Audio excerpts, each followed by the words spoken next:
Bonsoir à toutes et à tous et bienvenue pour ce nouveau numéro d'Hebdo Show. J'ai le plaisir d'être accompagnée ce soir de Nassima Abdelrahman. Bonsoir Nassima. Bonsoir Nouhed et bonsoir à tout le monde. Sami Qaidi est également avec nous. Bonsoir Sami. Bonsoir et bonsoir à tous les téléspectateurs qui nous suivent. Faisal Matawi est également avec nous. Bonsoir Faisal. Bonsoir Nouhed, bonsoir aux amis téléspectateurs. Et puis il y a également Mahdi Razak qui est autour de la table. Bonsoir Mahdi. Bonsoir cher Nouhed, bonsoir à tout le monde. Et nous aurons également le plaisir de recevoir un peu plus tard via Skype deux invités que nous apprécions vraiment dans cette émission. Il s'agit de Christophe Rowe, rédacteur en chef à Radio France Maghreb 2 et Gamal Abina, analyste politique. Nariman Zikar nous rejoindra également dans quelques instants.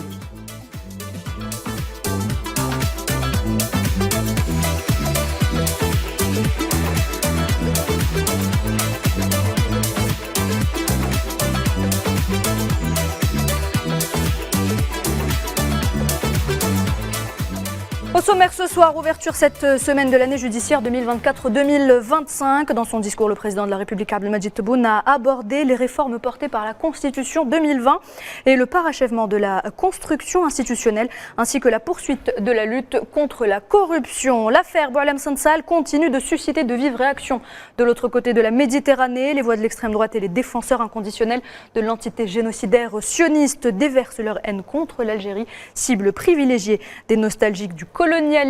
Le cessez-le-feu, entré en vigueur mercredi 27 novembre au Liban, violé à plusieurs reprises par l'armée d'occupation sioniste au moment où la France a créé un statut d'exception pour l'entité sioniste et accorde une immunité diplomatique à Benyamin Netanyahou.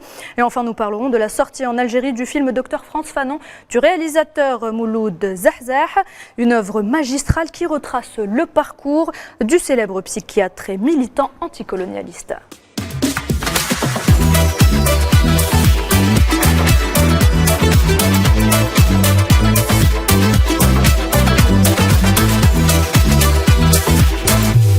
Et on entame donc cette édition avec l'ouverture de l'année judiciaire 2024-2025. Dans son discours, le président de la République Abdelmadjid Tebboune a souligné d'entrée que l'Algérie a, je cite, parachevé la construction d'un système judiciaire républicain fort de la confiance du peuple. Mahdi, la justice en Algérie, un point indépendant pour l'essor de la nation. C'est une pièce angulaire, la justice est une pièce angulaire d'institutions fortes et le président Abdelmadjid Tebboune s'était engagé dès son premier discours en décembre 2019 d'en faire un appareil de l'État indépendant, d'en faire un appareil de l'État avec certains principes, avec certaines valeurs.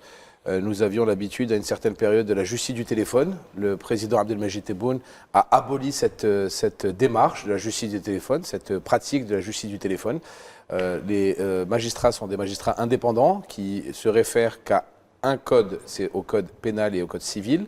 Et il a redonné justement l'indépendance, il a redonné les lettres de noblesse à la fonction qui est la leur. Une fonction où il y a énormément de responsabilités, une fonction où il y a énormément de cas très difficiles à gérer, où la justice fait un travail extraordinaire. Et nous continuerons à croire en une justice forte, parce que une justice forte égale un pays fort. Alors le discours du président de la République a également abordé les réformes portées par la Constitution de 2020, le parachèvement de la construction institutionnelle, ainsi que la poursuite de la lutte contre la corruption, dans laquelle l'Algérie s'impose comme un exemple sur la scène internationale.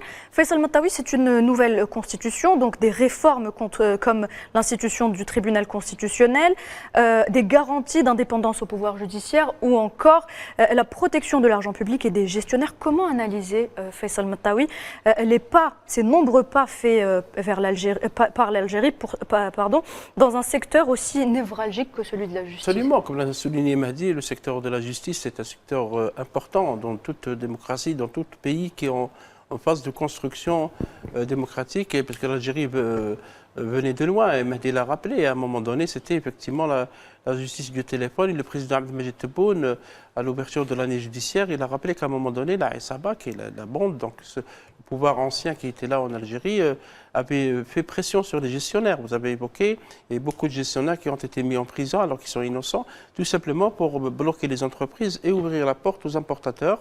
Et donc c'est un acte de sabotage contre l'économie nationale. Cette pratique n'existe plus.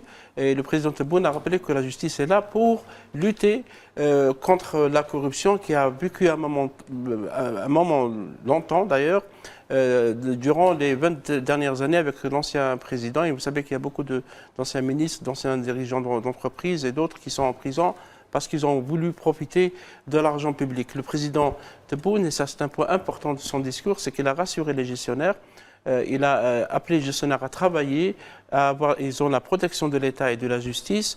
Ils peuvent commettre, comme l'a souligné le président, bien sûr, dans la mesure du possible, des erreurs ou des fautes administratives, sans que cela, bien sûr, leur profite. Donc c'est très important parce que les gestionnaires, surtout ceux du secteur public, ont besoin de cette assurance du chef de l'État, du premier magistrat du pays.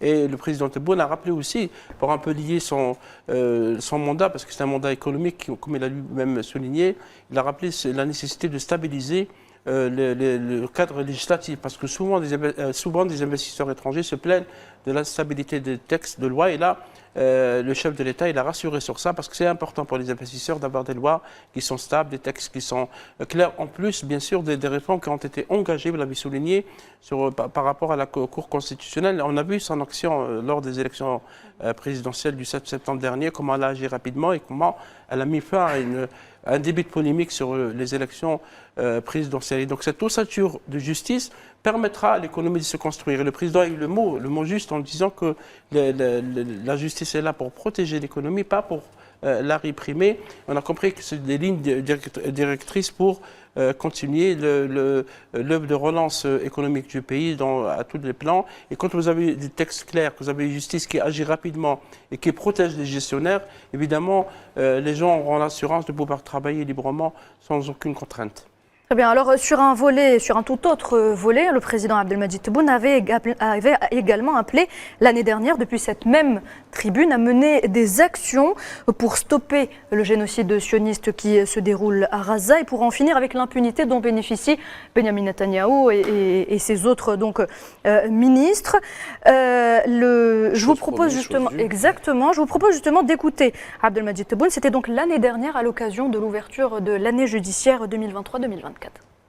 إنني أناشد جميع أحرار العالم والخبراء القانونيين العرب والهيئات والمنظمات الحقوقية إلى رفع دعوة قضائية أمام محكمة الجنايات الدولية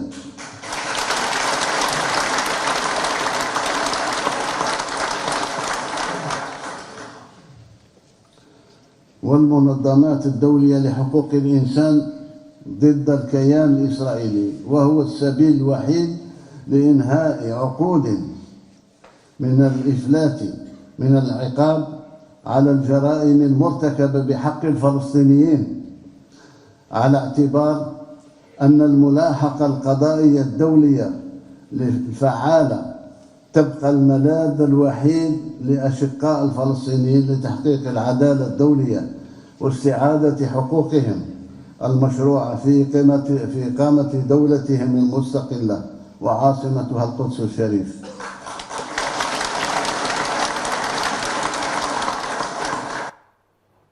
Samy, donc voilà, on l'a vu, l'appel du président avait été écouté finalement.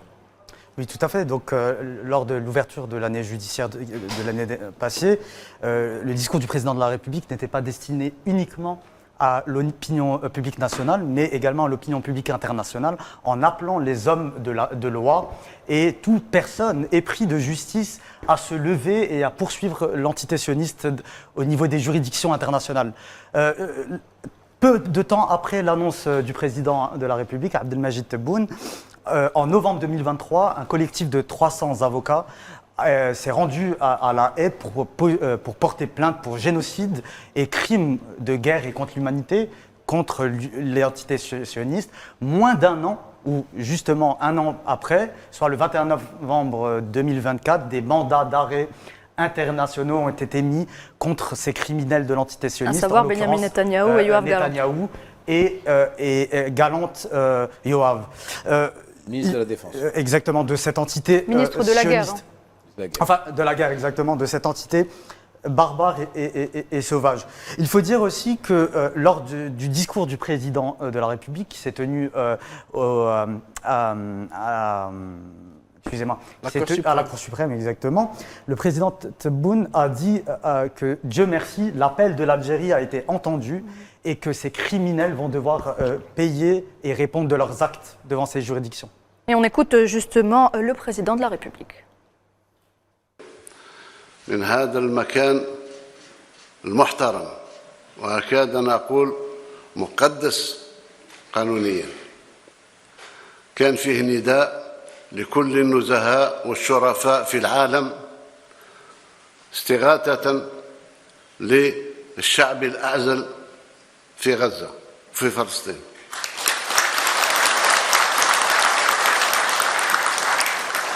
فلسطين التي يذبح أبنائها في مجازر الحمد لله سمع النداء وكانت وقفة الشرفاء عبر القارات الخمس في العالم وأحيل المجرمون أمام القضاء الدولي. إذن شكرا لكل النزهاء والرجال الواقفين في العالم مع الشعب الفلسطيني ومع الحق والقانون وعلى رأسهم إخواننا وأشقاؤنا في جنوب أفريقيا.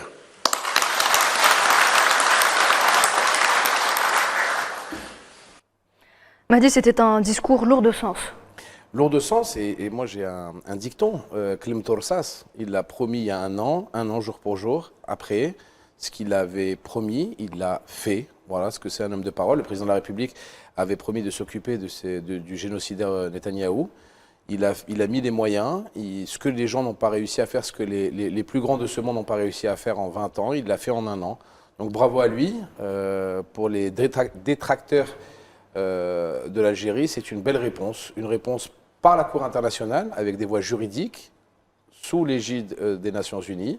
Il a émis une direction pour se faire valoir les droits des Palestiniens. Il a réussi, bravo à notre président de la République, qui conforte l'idée de l'Algérie nouvelle et de la grande Algérie sur le domaine mondial. Et l'Afrique du Sud a fait cette action auprès de la Cour de justice internationale et l'Algérie l'a fait auprès de la CPI, la Cour pénale internationale, qui juge les personnes. Et donc, effectivement, l'action de l'Algérie a été déterminante parce que tout le monde hésitait à un moment donné. Il y a beaucoup l'entité sioniste a beaucoup de partenaires, comme vous le savez, dans le monde qui la défendent.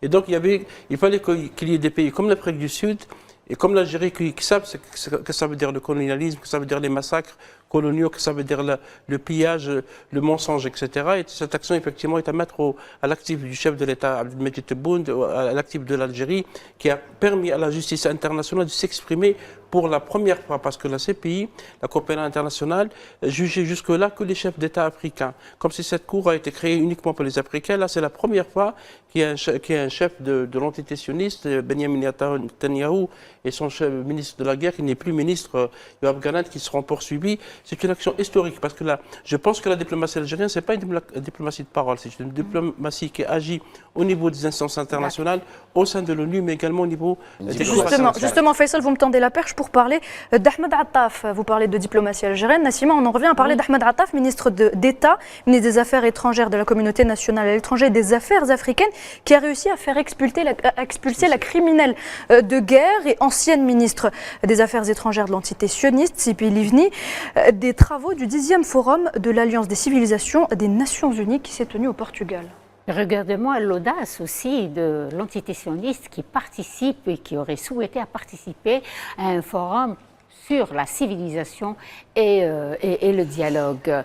Alors, le dialogue, ils ne connaissent que le dialogue des armes et des tueries et des massacres. Encore une fois, l'Algérie, à travers cette action, elle réitère son engagement vis-à-vis de toutes ces populations opprimées, à la défense des droits, de la justice. Et encore une fois, il faut souligner que la justice est la soupape de sécurité. C'est la seule manière de réhabiliter la confiance entre le gouvernant et le gouverné, entre les populations. Et l'Algérie aujourd'hui jouit de ce titre, de cette notoriété qui la remet entre l'Algérie qui représente le nord de l'Afrique, l'Afrique du Sud qui est au sud. Je crois que c'est les deux grandes forces qui, aujourd'hui, face à une vérité, c'est la défense des droits, les droits de l'homme et l'humanisme. Alors justement, Nassima, vous parlez de défense de droits, de justice, d'humanisme.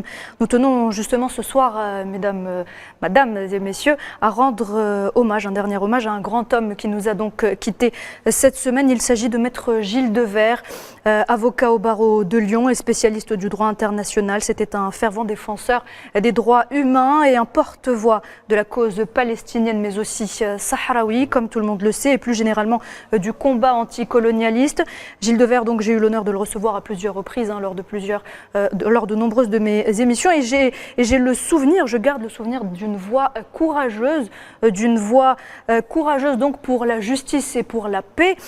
Aujourd'hui, maître Gilles Devers n'est plus. On souhaite qu'il repose en paix. On présente nos sincères condoléances à sa famille, à ses proches qui nous ont d'ailleurs rapporté qu'il est parti, qu'il disait qu'il partirait tranquille. Maître Gilles Devers en paix. Voilà, exactement. Ayant gagné donc les 2 mandats d'arrêt de la CPI contre les responsables sionistes en novembre 2024, exactement. Il est parti à terme de ses engagements. Voilà, et il y a eu aussi les décisions de la Cour de justice de l'Union européenne qui ont annulé les accords illégaux signés entre le Maroc et l'Union européenne. C'était en octobre 2024, Samy. Plus précisément le 4 octobre dernier.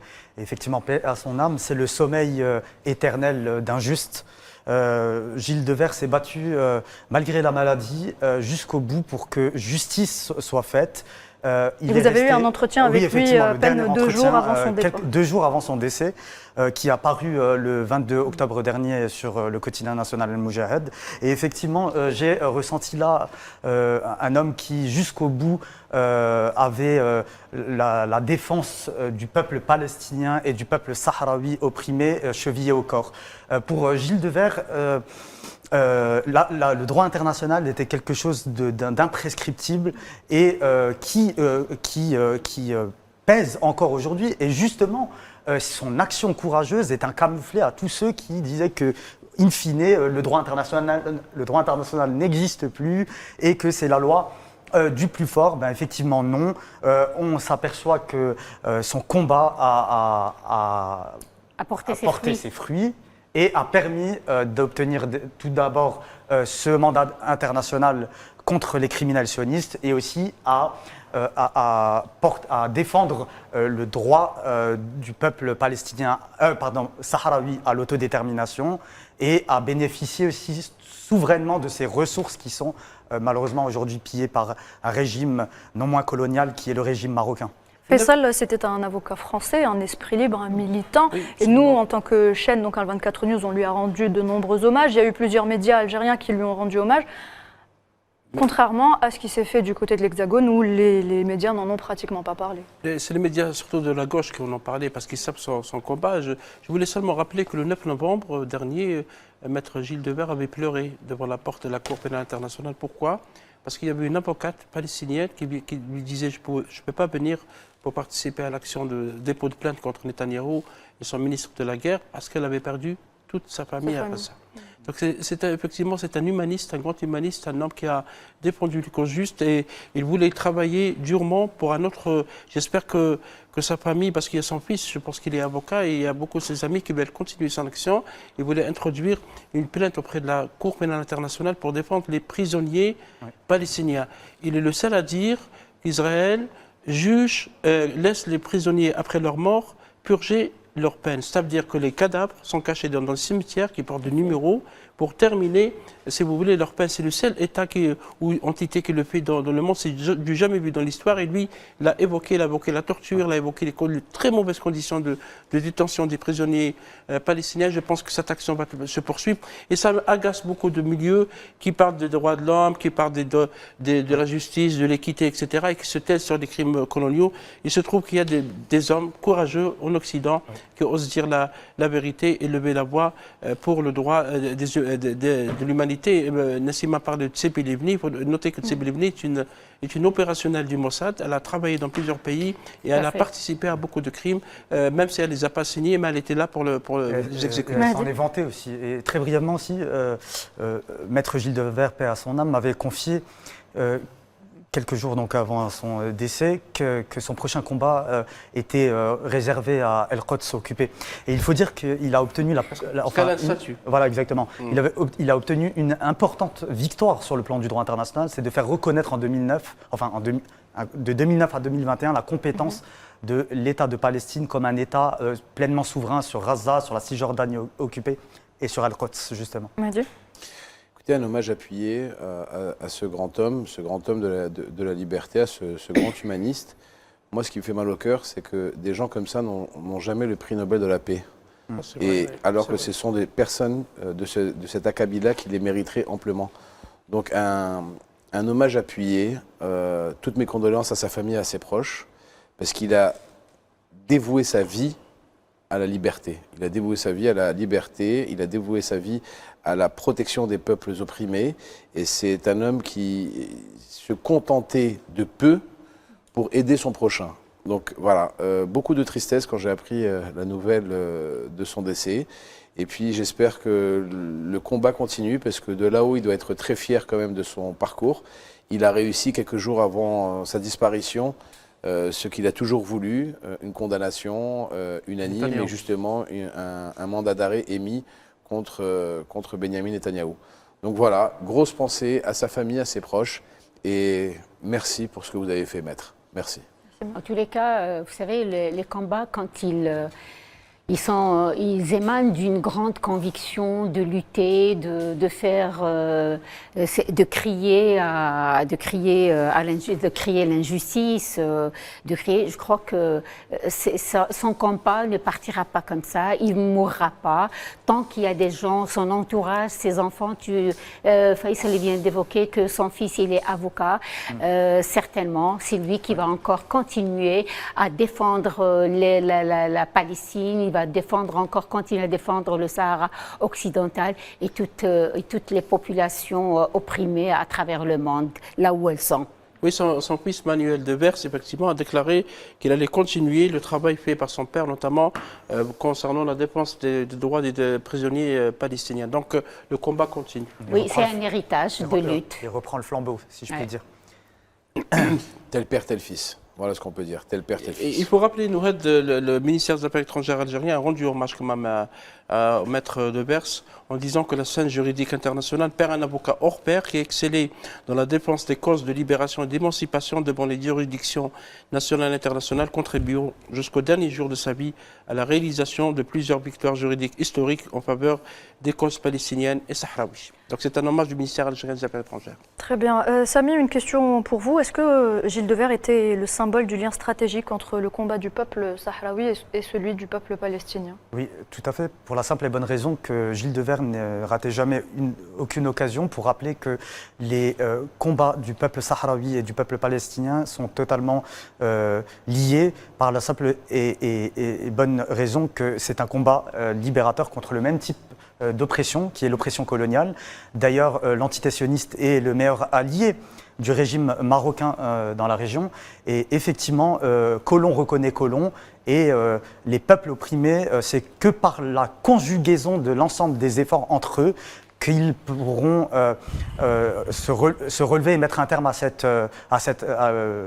colonisation qui, d'ailleurs, ne s'arrête pas uniquement à la maîtrise de peuples, mais de leur territoire, de leurs ressources et de leurs richesses. Et aujourd'hui, on a pu voir que ces combats sont totalement transversales et que la victoire du peuple palestinien est celle du peuple sahraoui et inversement.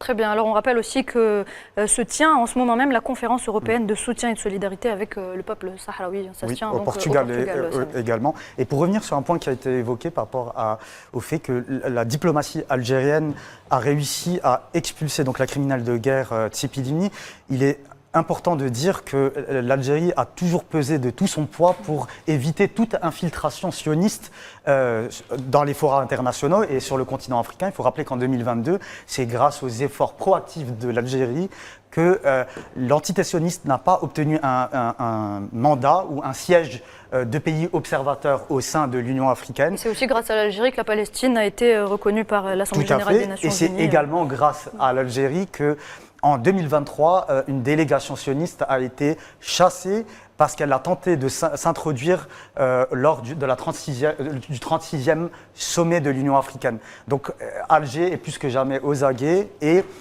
vigilante pour le bien du continent entier. Voilà. Il faut toujours. Moi, je ne cesse de rappeler que l'Algérie, la question palestinienne est une cause nationale. Ouais. Donc, elle fait partie de nous. Et aujourd'hui, si les Palestiniens ils saluent le combat de l'Algérie, c'est parce qu'à un moment donné, ils se sentent on est une partie d'eux, ils sont une partie de nous. Et ils nous prennent comme modèle. Ils nous prennent. Là, c'est une référence. C'est effectivement la résistance algérienne, le combat algérien reste une référence pour la lutte contre toutes sortes et toutes formes de colonialisme. Non, ça veut dire aussi que la diplomatie algérienne est une diplomatie crédible et qui a la confiance des autres nations, parce que ce qui s'est passé lors de la réunion du Portugal, c'est la délégation algérienne qui a fait un travail de coulisses, et puis elle a été suivie par les pays arabes, musulmans, et même des pays européens et d'autres. Et donc cette diplomatie, lorsqu'elle est écoutée de cette manière, ça veut dire qu'elle peut peser sur beaucoup de décisions à l'échelle mondiale. Très bien, merci à tous. On poursuit dans quelques instants. Bienvenue à toutes et à tous, si vous venez de nous rejoindre, vous regardez Hebdo Show et Nariman Zekar nous a rejoint autour de la table. Bonsoir Nariman. Bonsoir Noël, bonsoir à tous. Bonsoir. Nous avons également avec nous, donc depuis Marseille, Christophe Roux, rédacteur en chef à Radio France Maghreb 2, et Gamal Abina, analyste politique depuis Paris. Bonsoir messieurs. Bonsoir. Merci à vous d'avoir accepté notre invitation. Alors on va, pour ce débat, nous tourner une fois de plus vers l'affaire du citoyen algérien Boualem Sansal, qui continue de susciter et de vives réactions, notamment de l'autre côté de la Méditerranée. Une partie des élites politiques et médiatiques françaises se mobilise depuis son arrestation pour demander sa libération immédiate en proférant donc des graves accusations, voire même des insultes à l'égard de l'État algérien souverain et indépendant qui poursuit un citoyen algérien, Mati. Écoutez, la chose qui me fait un peu sortir des bégons, c'est quoi? C'est que Boualem Sansal, jusqu'à preuve du contraire, est rentré avec un passeport algérien. Il n'est pas rentré avec un passeport français, avec un visa. Il est rentré avec son passeport algérien, en étant algérien. Je ne comprends pas le tollé médiatique qu'il y a eu. Il y a plusieurs choses qui m'interpellent. On a parlé sur tous les éditos classés de droite dure, d'otages, de dictature, des mots forts, des mots avec du sens, de régime, les mots les plus ronflants les uns que les autres. Oui, il y a eu également État voyou. État voyou, d'accord. Moi, il y a quelque chose qui me perturbe. Boualem Sansal, jusqu'à preuve du contraire, a été naturalisé il y a pas si longtemps que ça français. Donc il a été algérien pendant 75 ans, je crois, de sa vie, ou 78 ans de sa vie. Il y a à peu près 6 mois, il a été naturalisé français. Nous ne parlons pas de l'affaire judiciaire. Là, nous parlons des faits, ce qui s'est passé. Boualem Sansal, jusqu'à preuve du contraire, doit, quand il est titulaire d'une nationalité d'un pays, respecter les lois de ce pays. L'Algérie est un pays souverain, qui a une justice souveraine et indépendante, d'accord, qui n'est sous le diktat d'aucune puissance étrangère. Quand deux gendarmes français, un gendarme, il fait partie de l'institution militaire française, se font expulser d'un domaine privé français, se font menotter d'un domaine français, se font mettre au sol par des policiers israéliens devant toutes les caméras du monde entier. Donc, deux gendarmes français se font menotter, mettre au sol par des policiers israéliens dans une résidence qui appartient à l'ambassade de France, qui appartient à la France, alors que le ministre des Affaires étrangères français est sur place. Ça a duré 24 heures. La polémique a duré 24 heures. Elle a été éteinte avec un extincteur. Et cet extincteur, c'est l'extincteur des médias d'extrême droite. Et on me parle, depuis 10 jours, de l'Algérie, et que l'Algérie est un pays où nous sommes une dictature, où nous ne respectons pas le droit et la liberté d'expression. Donc je vais vous dire certaines choses. Depuis quand nos relations se sont détériorées avec 2 ou 3 pays dans le monde? Vous allez me répondre à peu près depuis 2019-2020. D'accord. Mais pourquoi? Tout simplement que dès lors de l'élection présidentielle de notre président, Si Abdelmadjid Tebboune, en décembre 2019, il a décidé que l'Algérie ne laisse plus place ni à l'offense, ni aux insultes. Parce que l'Algérie a un président de la République qui exige, et qui lui, par contre, quand il exige, il a les moyens financiers et militaires d'exiger, ce qui n'est pas donné à tout le monde, comprendra qui pourra, que l'Algérie soit respectée à sa juste valeur et que les intérêts algériens prennent l'avance sur des intérêts étrangers, ce qui est tout à fait normal. Logique. C'est un président de la République qui défend les intérêts de son pays avant les intérêts des autres pays. Jusqu'à là, tout va bien, Madame la Marquise.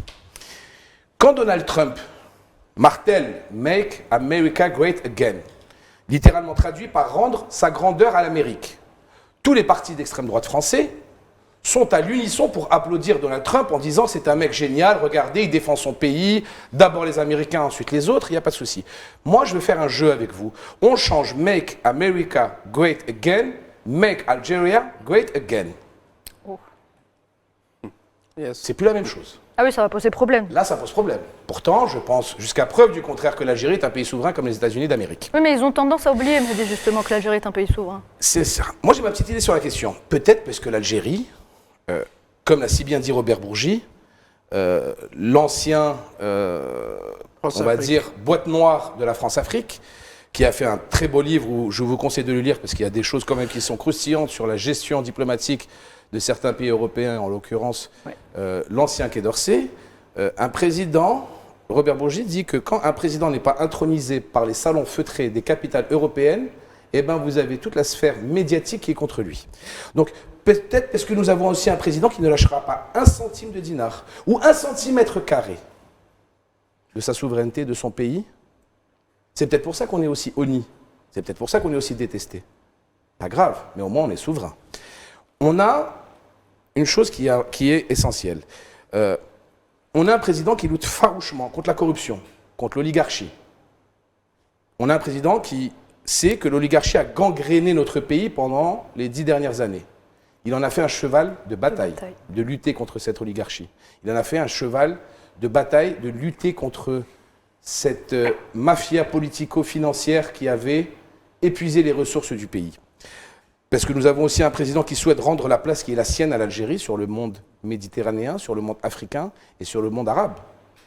Nous avons aussi quelque chose qui est important, et c'est un petit rappel pour tous les téléspectateurs et téléspectatrices, c'est que l'Algérie est le 10e plus grand pays du monde et la 3e puissance économique d'Afrique, que l'Algérie n'a pas de dette extérieure, que l'Algérie est en autosuffisance financière, en autosuffisance énergétique, en autosuffisance alimentaire, grâce au président de la République avec sa gestion, par exemple, juste du blé qu'il a annoncé lors du 50e anniversaire lors de l'agriculture, l'Union nationale des paysans algériens. Exactement.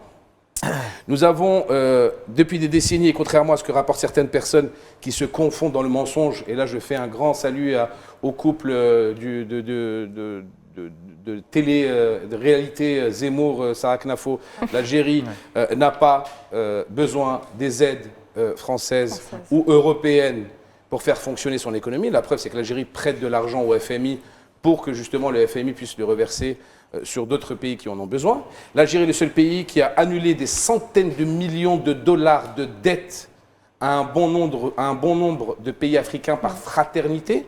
Et l'Algérie est le seul pays qui a donné plus d'1 milliard de dollars,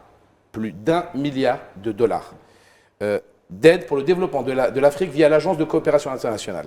Donc, on me dit que l'Algérie, qui n'a pas de dette, va emprunter de l'argent à un pays qui est la France, qui est endetté à hauteur de 3200 milliards. Celui qui comprendra m'expliquera. Hein. Moi, en tout cas, j'y ai pas compris. Donc, l'Algérie, qui n'a pas de dette, qui prête de l'argent au FMI, reçoit de l'argent, des aides de développement d'un pays qui est endetté à 3200 milliards. Et là, personne ne trouve à rien dire. D'accord? Donc, à un moment, arrêtons de se voiler la face. L'Algérie est attaquée parce que l'Algérie dérange. Tout simplement. L'Algérie continuera à être attaquée. Ouais. L'Algérie continuera d'être attaquée. Mais grâce à nos institutions fortes, parce que nous avons des institutions solides et fortes, grâce à notre armée nationale populaire, ne vous inquiétez pas, tout va bien se passer, mesdames et messieurs. Samy, vous avez des chiffres pour nous? Juste avant, j'ai envie de te dire une petite phrase qui est extrêmement intéressante et qui s'inscrit dans la droite ligne de ce que vient de dire Mehdi. La souveraineté n'est pas qu'une question de frontières, mais de dignité. Et l'Algérie a appris à ne jamais négocier parce qu'elle l'a chèrement acquise, cette souveraineté. Être algérien, ce n'est pas que des droits, c'est également des devoirs. Et parmi ces devoirs, il y a la loyauté et la fidélité. Or, Sonsal s'est distingué, s'est singularisé par des propos affreux, dignes des pires révisionnistes anti-algériens, idiots, utiles et heureux de l'extrême droite. Ce dernier a, comment dirais-je, a plus que manqué de respect à son pays. Vous savez, j'ai juste encore une petite phrase qui exprime aussi la haine de soi que ce dernier a. Dans un ouvrage, il a dit « Ce pays est à mourir d'ennui, il ne se passe rien, ça sent le deuil ». Donc on voit bien à quel niveau Sonsal est plus que méprisant envers les institutions de son pays, il est méprisant envers son pays et tous ses symboles. Il est méprisant par rapport à la société algérienne d'abord. Parce que Boualem Sansal était au ministère de l'Industrie pendant très longtemps. Il a été payé par l'État algérien, il était sécurisé par l'État algérien, il a été formé par l'État algérien. Et la première chose qu'il fait quand il part en France avec son premier roman, c'était à la fin des années 90, Le Serment des barbares, où il insultait déjà la société algérienne parce que lui reprend le discours, comme l'a souligné Mahdi, de l'extrême droite. C'est la haine de l'Algérien, la haine de la remise en cause des frontières, parce que ce qu'a fait Sonsal, et la justice va se prononcer, c'est qu'il me remet en cause l'intégrité territoriale du pays. L'Ouest algérien n'a jamais été marocain, parce que l'émir Abdelkader, le fondateur de l'État algérien moderne, était bien un mascara dans l'Ouest algérien. Et à un moment donné, il faut rappeler aussi pour les historiens qui l'ont oublié que Oujda, qui est une ville marocaine, était algérienne. Donc on ne va pas rentrer dans le discours parce qu'il est faux. Madame Sonsal part d'un constat faux, mais ce que disait Mahdi, il a raison. Les attaques contre l'Algérie, la personne ça n'est qu'un prétexte, après tout. Un simple prétexte. Bon, ils trouveront après Sonsal d'autres prétextes. Par exemple, le Point, qui est un journal de droite qui n'a jamais aimé l'Algérie, où Kamel Daoud a écrit d'extrême droite. Maintenant, il est devenu d'extrême droite, où il parle d'otages. Madame Sonsal, il est otage de quoi? C'est un citoyen algérien, pardon, Mahdi, citoyen algérien. Il est poursuivi par le droit algérien parce qu'il a porté atteinte. Imaginons un seul instant qu'un écrivain français va remettre en cause l'Alsace et Lorraine. Il dira que ces terres, ils sont allemandes, ils sont pas françaises, ou qu'il va appuyer l'indépendance de la Corse. Et que sais-je encore, ce qui se passe dans la région, donc en Nouvelle-Calédonie, etc. Tous les États... La liberté d'expression, elle est là, justement. Absolument. Pourquoi? Exactement, bravo. Le deux poids, deux mesures constant des médias d'extrême droite. Nous parlons d'otages. L'otage d'Alger, regardez.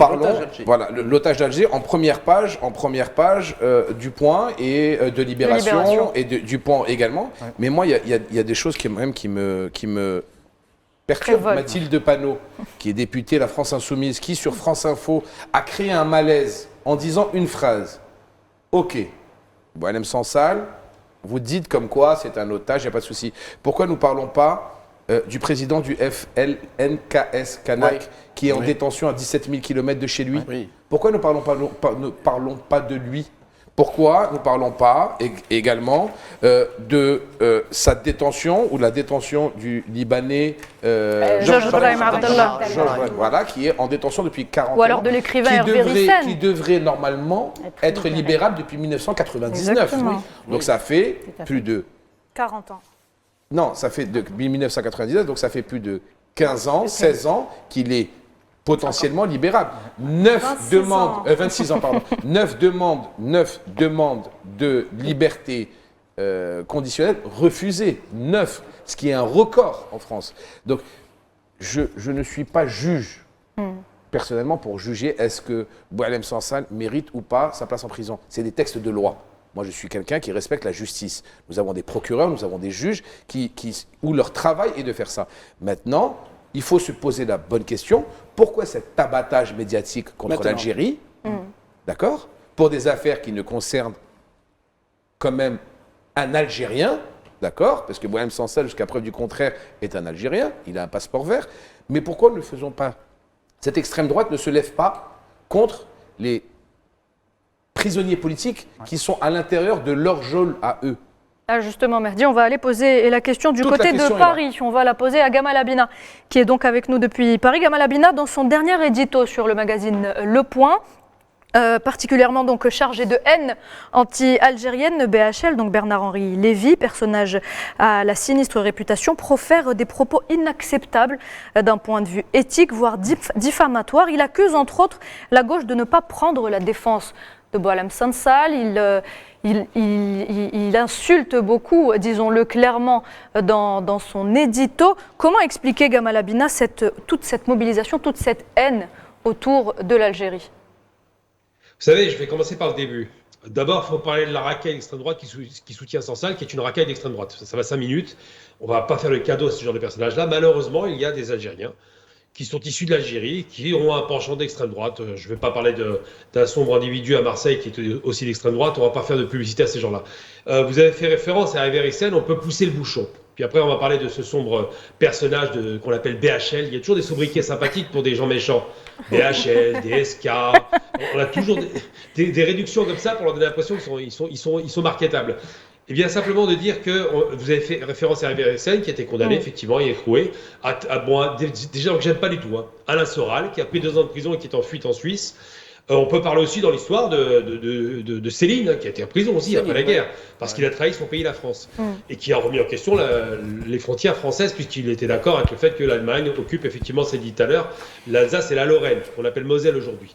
Eh bien, qu'est-ce qu'on doit penser? D'abord, je veux rendre hommage à une journaliste qui vient d'être assassinée par l'entité sioniste, c'est juste à côté, Marine Vlahovic, qui a été assassinée effectivement chez elle, malheureusement. Ça, c'est important de rappeler qu'il y a beaucoup de journalistes qui sont assassinés. Manifestement, BHL, ça n'intéresse pas, ça. Par contre, de dire... Pourquoi une obsession de la France? Alors BHL est d'origine algérienne, il faut se rappeler de ça, c'est important. Mais eux, ils ont tendance à l'oublier qu'ils sont d'origine algérienne, justement. Je pense qu'il ne l'oublie pas, parce qu'il a perdu cette petite fortune qu'il croyait être à lui, et surtout parce qu'il a une haine pathologique des Algériens. Ça a commencé avec la marche pour l'égalité contre le racisme, lorsqu'il fait main basse sur cette marche pour créer le mouvement SOS Racisme, qui est là pour sauver le racisme. SOS Racisme, je tiens à vous laisser deviner ce que ça veut dire. Eh bien, BHL et toute sa collection de haineux, on voit bien avec Julien Drey, qui faisait partie des SOS Racisme, on voit bien que tous ces gens-là qui sont actifs le font parce qu'ils ont des intérêts personnels financiers, on le sait déjà, parce qu'ils sont le soutien des sionistes, on le sait aussi, et surtout parce qu'ils aiment ces gens, je vais donner 3 noms, au moins 2 noms, on dira, Kamel Daoud et Boualem Sansal, qui ont cette démarche de promotion par le crachat. Ça consiste en quoi? Ça consiste à dire que plus on tapera fort sur sa communauté, il y en a un troisième que vous connaissez tous, qui est Imam Adransi. Bon, il s'exprime beaucoup moins bien que ces 2 autres. Plus on tape fort sur sa communauté, et plus... Bon, il ne s'exprime pas tout court en vérité, j'exagère un peu. Parce qu'il faut des capacités intellectuelles qu'il n'a pas forcément. Et donc, plus on tape fort, mieux on est noté. Moi, on m'a souvent demandé d'attaquer ma communauté, parce que évidemment j'ai refusé radicalement, parce que il n'y a pas marqué Haraki sur mon front, mais eux le font pour une question d'argent. C'est des gens qui ont une haine pathologique de leur frustration. Prenons l'exemple de Kamel Daoud, il a quand même écrit un truc très sale, au point, comme toujours, journal d'extrême droite. Il a dit quoi? Il a dit que les Algériens, parce qu'il y a eu une affaire à Cologne en Allemagne, qui a été démontée, qui a été déconstruite très rapidement, il a osé dire que les Algériens étaient des frustrés, donc il parle certainement pour lui, qui tape très fort sa femme, et osé dire, et ça a été répercuté, c'est honteux, que parce qu'ils sont frustrés, ils sont violents et que ce sont des agresseurs sexuels. Sous-entendu, toute l'Algérie, on a un tas de malades mentaux, comme peut-être il est, je ne sais pas, qui frapperaient leur femme ou qui les violeraient. Eh bien ça en dit long. Maintenant, revenons sur Sansal. Sansal que je trouve Excuse-moi, Gamal, je te coupe, mais Kamel Daoud... C'est important de finir mon propos. Voilà, non mais en fait, Kamel Daoud, je le redis sur ce plateau pour les personnes qui ne le savent pas, Kamel Daoud a été quand même condamné à de la prison à Oran parce qu'il a tapé sa femme avec un bâton. Donc c'est l'arroseur arrosé ou le pompier pyromane. Il critique ses compatriotes alors que lui-même, le premier, a été condamné pour ça. Vous savez, les écrivains en 2 mots, d'accord, qui écrivent pour rien, c'est d'écriture vraiment de bas étage. Je vous invite à les lire, vous allez être fascinés. Daoud est aidé. Il a la chance, il a trouvé un ghostwriter, c'est bien. Mais ces gens-là ne servent à rien. Ils sont écrivains.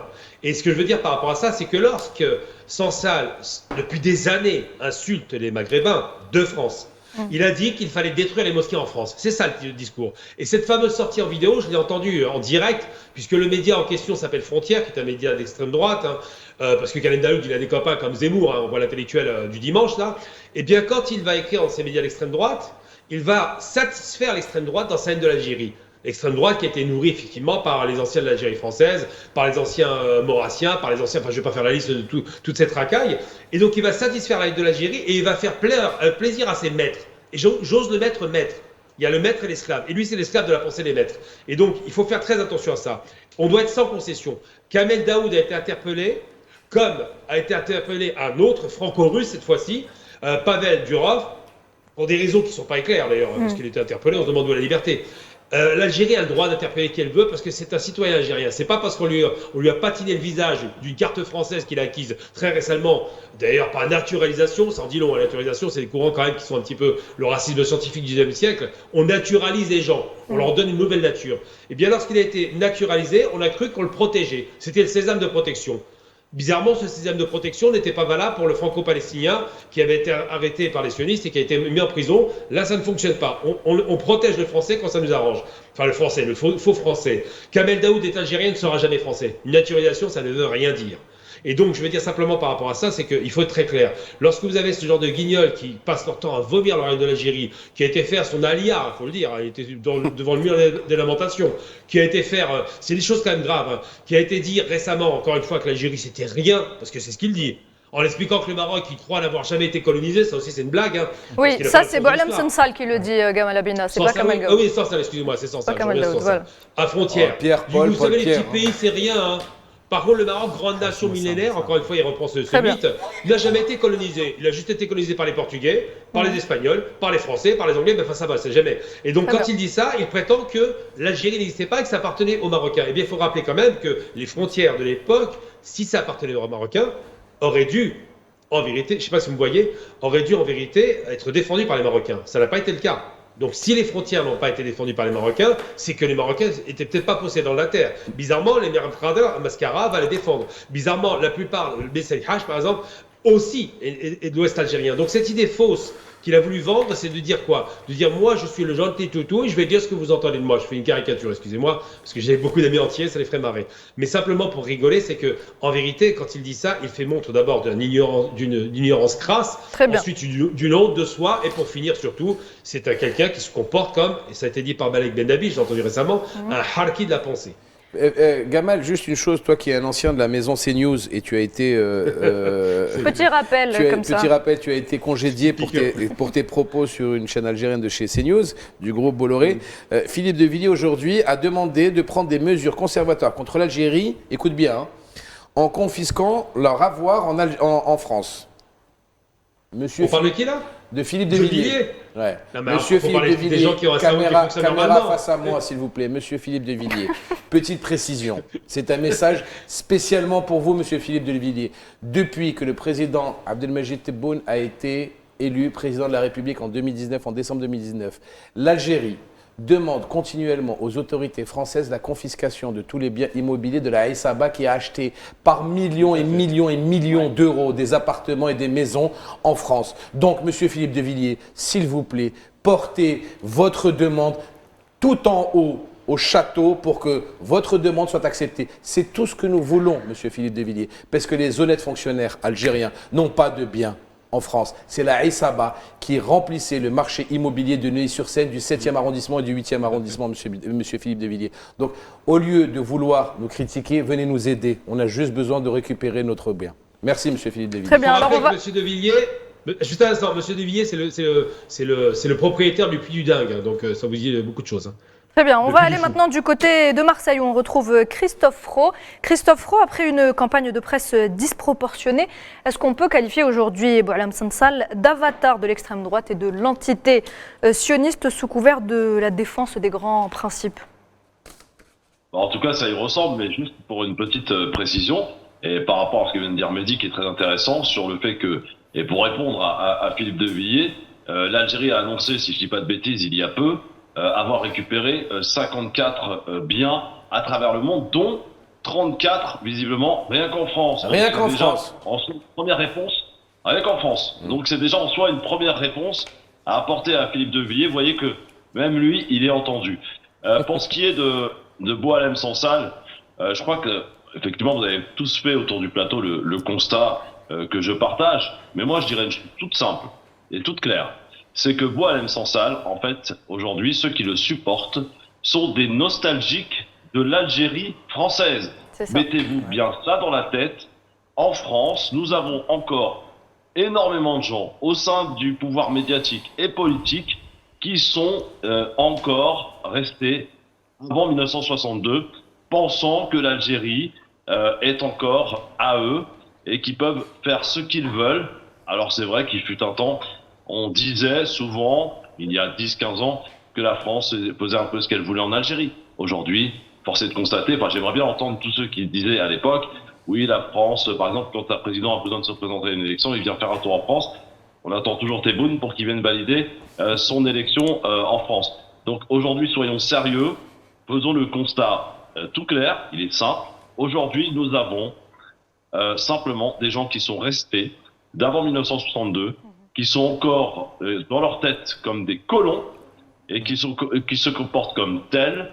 On a envie de leur dire que l'Algérie est un pays souverain et qu'elle que le restera. Vous avez et qu'elle le restera et que vous avez beau essayer de naturaliser un Algérien, lorsqu'un Algérien se rend sur le territoire algérien, il est algérien. Exactement. Et donc, de ce fait, il appartient à l'Algérie de le juger, s'il doit être jugé, de recevoir une peine si c'est mérité et si ça doit être le cas.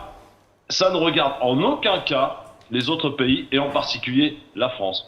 Mehdi disait très justement tout à l'heure, se rappelle très juste, entre ce qui s'est passé en Israël avec les policiers, avec les gendarmes français et avec la présence du ministre quand même. Des affaires étrangères sur place, il était sur place. Exactement. Alors là, ça a été éteint en 48 heures. 24, je te jure, 24 heures, Christophe. Oui, non, mais je te crois. Moi, j'étais à l'époque, j'étais en Algérie, je crois, à l'époque que ça s'est passé. On est tellement bien en Algérie qu'on en oublie ce qui se passe dans le monde. C'est pour dire que c'était pour moi quelque chose que j'avais pas vu beaucoup passer parce qu'on n'en parlait pas. Par contre, on mettait les médias français aujourd'hui, du matin au soir, sur les chaînes de désinformation, comme je les appelle en France, on va pas les citer, ils parlent de Boualem Sansal comme quelqu'un qui est leur patriote. Ça me fait bien rire de la part du Rassemblement National et de ces partis de droite et d'extrême droite qui parlent de Boualem Sansal et de Kamel Daoud comme étant des patriotes, alors qu'il y a encore 6 mois, ils n'étaient même pas français. Moi, donc on nage dans le ridicule. Il y a une chose, Christophe, est-ce que tu te rappelles en 2022, est-ce que tu te rappelles de la date du 11 mai 2022 ? Le 11 mai 2022, il y a une journaliste qui s'appelait Chérine Abou Akhla qui a été tuée d'une balle dans la tête. Chérine Abou Akhla. Voilà, qui a été tuée d'une balle de la tête dans les territoires occupés, d'accord, par un sniper. Et qui est palestinienne et américaine. Palestinienne et américaine. Correspondant. Et à ça a duré. Elle a été tuée d'une balle dans la tête. Elle n'a pas été mise en prison.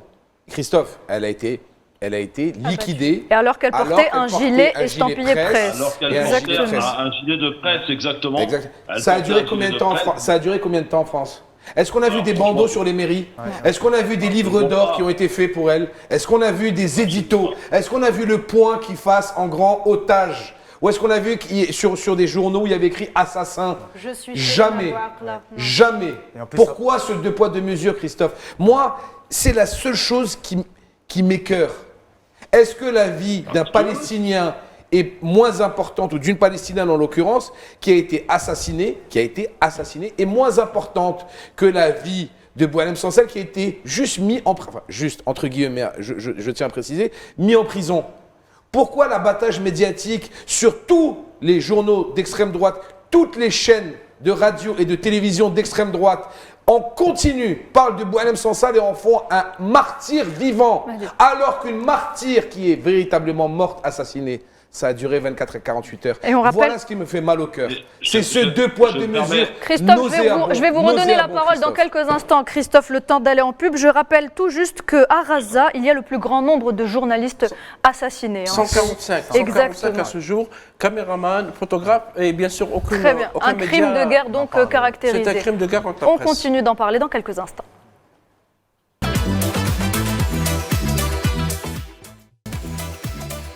Bienvenue à vous si vous venez de nous rejoindre, vous regardez Hebdo Show, on est en plein débat donc sur l'affaire Salsal. Nous évoquions il y a quelques instants le nombre de journalistes palestiniens donc et pas que, le nombre de journalistes tués à Gaza. On retourne du côté de Marseille où se trouve Christophe Roux. Alors justement, pour faire la suite de mon propos, par rapport à ce que disait Mehdi, et s'interrogeant en fait sur ces médias et qui choisissent en fait leur angle d'attaque, mais j'ai envie de dire qu'un exemple qui est encore plus près de ce qu'on a souligné depuis tout à l'heure, c'est ce qui s'est passé cette semaine, et d'ailleurs bravo à vous de lui avoir rendu hommage à ce grand homme qu'est Gilles Devers. Pardon, j'ai pas vu un bandeau, j'ai pas vu une émission spéciale. C'est ce que nous disions tout à l'heure. Gilles Devers, qui était pourtant un éminent avocat, qui s'est battu et qui était un vrai colonialiste dans le vrai sens du terme. Il choisissait pas ses combats selon ses convictions. Non, il était vraiment à fond anticolonialiste. Il a défendu à corps et âme la cause palestinienne. Pour l'avoir moi aussi reçu à plusieurs reprises dans la radio dans laquelle je travaille, à France Maghreb 2, c'est quelqu'un qui était extrêmement engagé. Mais pas que, la lutte aussi pour le Sahara occidental, à qui on lui doit d'ailleurs la dernière victoire d'invalidation des accords entre l'Union européenne et le Maroc. Un grand monsieur qui méritait quand même qu'on puisse lui faire au moins une émission, parler un peu de sa carrière, de ses combats. Rien. En fait, aujourd'hui, on a l'impression en France que c'est le lobby sioniste et l'extrême droite qui donnent le là dans notre pays. Mais j'ai envie de vous dire encore, je crois que j'ai eu l'occasion de le dire déjà sur votre plateau, ce qui est rassurant, Mehdi, toi qui es un amateur de foot, c'est que au Stade de France, la réponse a été donnée. Le peuple français ne répond plus, ne croit plus à leur propagande. Il n'y avait personne, c'était la chouma. Personne pour regarder ce match de la honte dans notre pays. Rendez-vous compte qu'en 2 jours, dans la même semaine, dans notre pays, en France, on a eu un match de la honte France-Israël. La veille, une soirée à l'initiative de Israel Forever pour récolter de l'argent pour l'armée criminelle sioniste. Ça se passe en France et après ça vient de donner des leçons à l'Algérie. Si vous permettez, Christophe, juste en parlant de lobby sioniste, ce qu'il faut savoir aussi, c'est que l'avocat de Boualem Sansal, c'est François Zimré. Il est connu pour être l'avocat sioniste, on peut le dire. Il est un grand ami de Benjamin Netanyahou et c'est aussi le même avocat qui s'est engagé en novembre 2023 à déjouer l'action justement de maître Gilles Devers de déposer une plainte auprès de la Cour pénale internationale pour condamner justement le génocide du peuple palestinien. Et c'est également la même personne qui avait joué un rôle clé dans l'exfiltration de Amira Boraoui. C'est donc pas un hasard aujourd'hui que ce soit lui qui assure la défense de Boualem Sansal. Et François Zimré, pour ton information, il était ancien ambassadeur de France au Danemark. Il vient donc de la diplomatie française. Je voulais parler, François et Nouhed et Nalimel, sur le cas BHL. Parce que BHL, Bernard-Henri Lévy, en fait, il s'appelle Bernard Lévy, oui. On parle de lui, c'est pas par gaieté de cœur, parce qu'il vient de commettre un éditorial insultant à l'égard de l'Algérie et de son chef d'État. Il parle d'une clique policière, d'un État assassin, probablement qu'il parle de son État de cœur, son pays de cœur qui est Israël. Et donc, en matière journalistique, on appelle ça de la diffamation. Ça a été publié par Le Point qui mène donc une campagne contre l'Algérie à travers cette histoire de Sansal. Il faut rappeler qui est BHL. BHL est un véritable système. Il était dans les bagages du président Emmanuel Macron lorsqu'il est parti au Maroc. Et d'ailleurs, Bernard-Henri Lévy et son épouse, ils ont un très beau palais à Marrakech, le palais Zahia, qui est juste à côté du palais royal de Marrakech, qui a été racheté à Alain Delon pour 2 millions d'euros. Vous imaginez la somme, mais Bernard-Henri Lévy, qui un jour, Jean-Pierre Chevènement, qui est un homme de gauche, en 2007, il avait qualifié milliardaire déguisé en philosophe, parce que lui, il passe sur tous les plateaux depuis 1977, depuis la première émission de Bernard Pivot, et il fait partie de ce qu'on appelle les nouveaux philosophes, ces philosophes qui vont mettre en cause les utopies, le marxisme, etc. Il y a beaucoup d'anecdotes par rapport à BHL. D'abord, BHL, on l'appelle le commercial des guerres, parce qu'il est dans tous les conflits. Il a été en Bosnie, il a été en Libye, il a été en Afghanistan, il a été un peu partout dans le monde. Et là où il va, il sème le chaos. Oui, et c'est là où il part, il écrit un un livre, il fait un film et il se fait inviter dans tous les plateaux, il ne quitte pas pour donc apparaître comme celui qui donne des leçons, qui a des idées à produire. Alors, personne ne se rappelle des idées produites par Bernard-Henri Lévy, mis à part les appels à la guerre, mis à part les insultes à l'égard des musulmans, mis à part les insultes à l'égard des migrants. Je rappellerai une autre anecdote. En 2007, Bernard-Henri Lévy, en 2007, il y avait des élections présidentielles en France. Il y avait Ségolène Royal et il y avait Nicolas Sarkozy. En parenthèse, c'est l'ami de Nicolas Sarkozy. Alors le matin, il conseillait Nicolas Sarkozy et le soir, il coachait Ségolène Royal. Alors qu'ils étaient deux candidats, ils faisaient donc le travail. BHL, Faisal, est connu pour être l'un des plus grands sanguinaires et celui qui a le plus de sang sur les mains des 20 ou 30 dernières années. Bien sûr, par exemple. Il faut le dire, ça aussi. Oui, là où il va, la mort est derrière lui. Absolument. Hein. La Libye, la Bosnie, là où il va. Et attention, et après, il laisse des ruines derrière lui. Hein. Les pays ne se relèvent pas derrière lui. Hein. D'ailleurs, c'est pour ça, en Libye, c'est lui qui a poussé Sarkozy, son ami Sarkozy, parce que c'est son ami, et ils partaient même en vacances ensemble, et il a poussé à intervenir pour assassiner un chef d'État qui était Muammar al-Kadhafi. Muammar al-Kadhafi, s'il devait être jugé, c'est par son peuple, par un État étranger. C'était un interventionniste. C'est lui, d'ailleurs, Mahdi, qui a développé le droit de l'ingérence. Rappelez-vous, en Afghanistan, il était avec ce qu'ils appelaient les rebelles contre l'armée rouge, l'armée soviétique.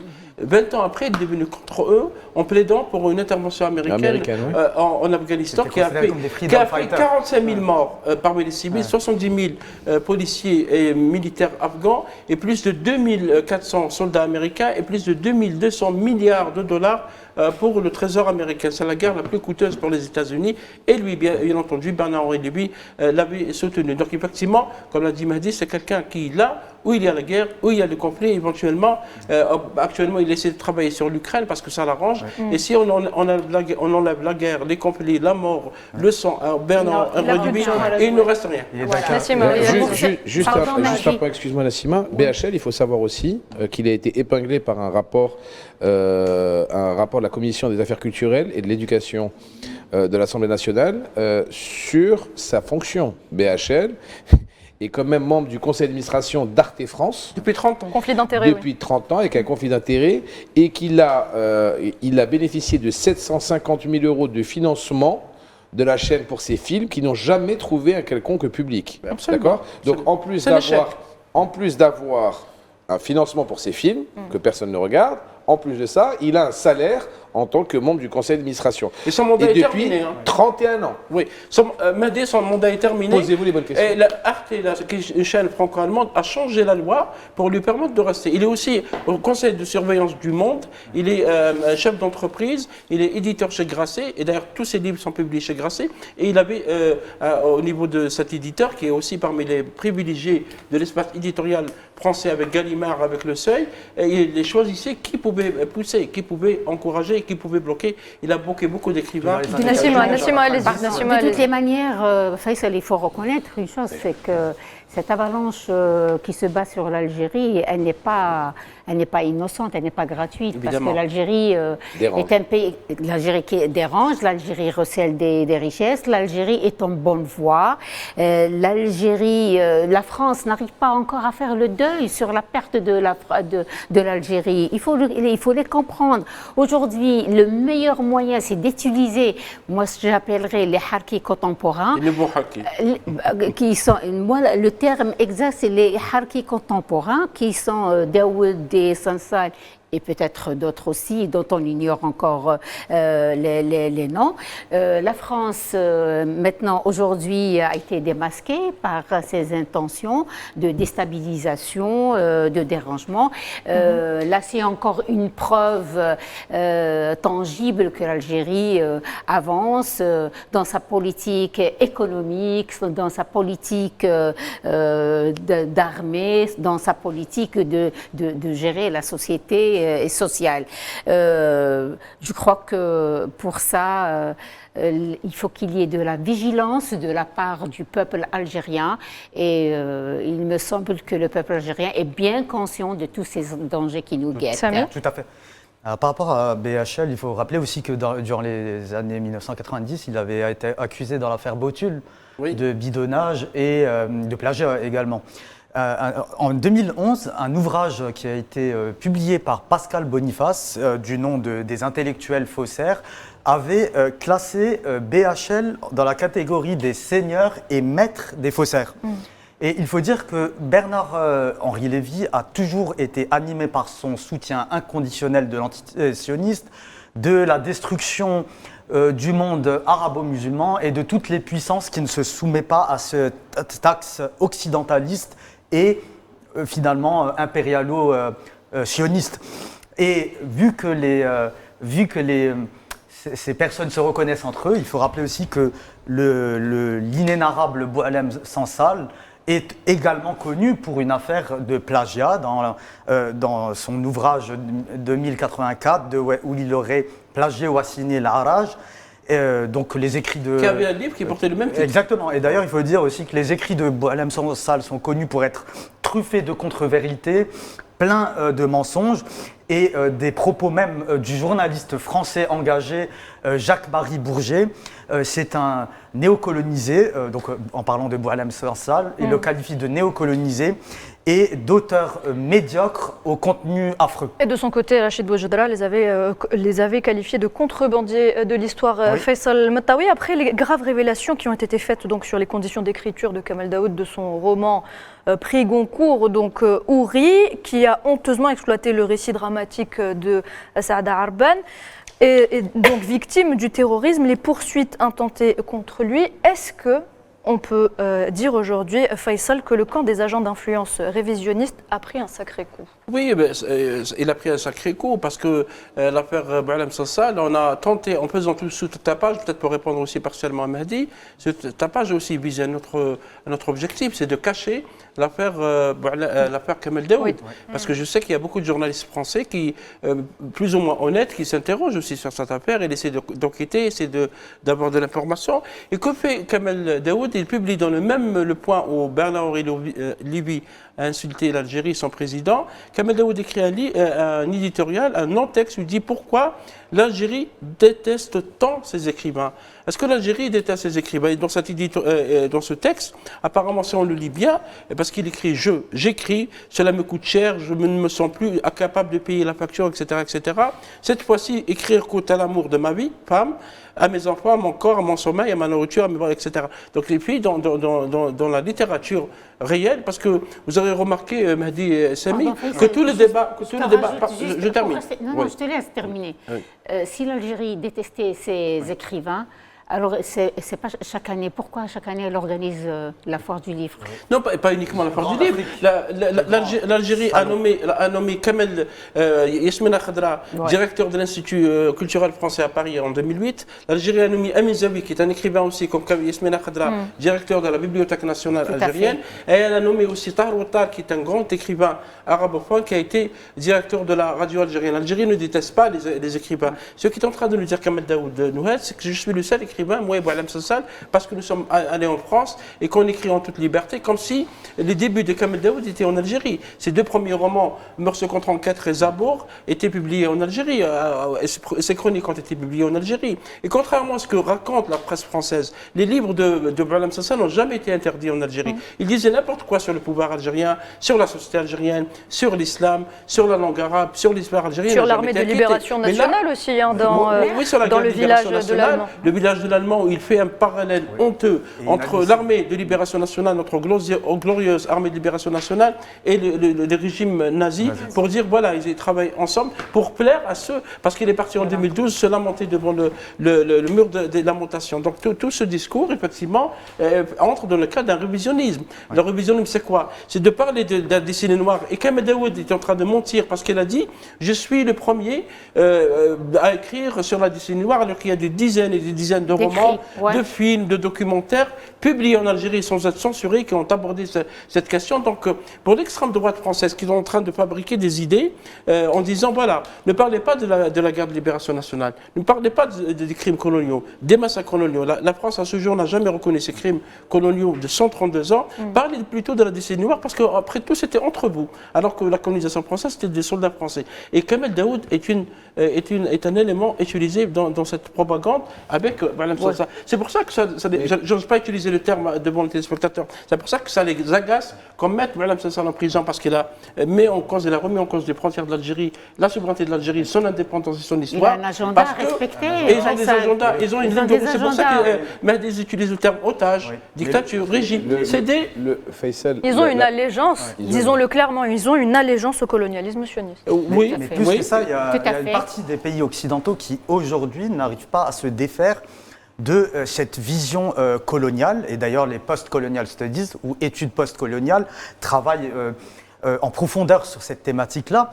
Il faut aussi revenir sur les propos de l'historien Mohamed Doumir, qui est revenu sur cette affaire-là et qui a dit que s'il y a tout un acharnement de l'extrême droite française qui prend en otage aussi l'État français, c'est une forme de guerre psychologique et cognitive pour faire douter les Algériens et la jeunesse algérienne de notre histoire et de notre glorieux passé. Mais, excuse-moi, Boualem Sansal, pourquoi Allez, on se dit les termes. Oui. Boualem Sansal, d'accord. Pourquoi il est sponsorisé? Parce que c'est du sponsoring qui est en train d'être fait, d'accord. C'est une projection de lumière sur lui. Pourquoi? Et je l'ai dit la semaine dernière et je le répète aujourd'hui, il est sponsorisé, il est adoubé, il est aimé parce qu'il crache sur les Algériens, mais parce qu'il est algérien lui-même.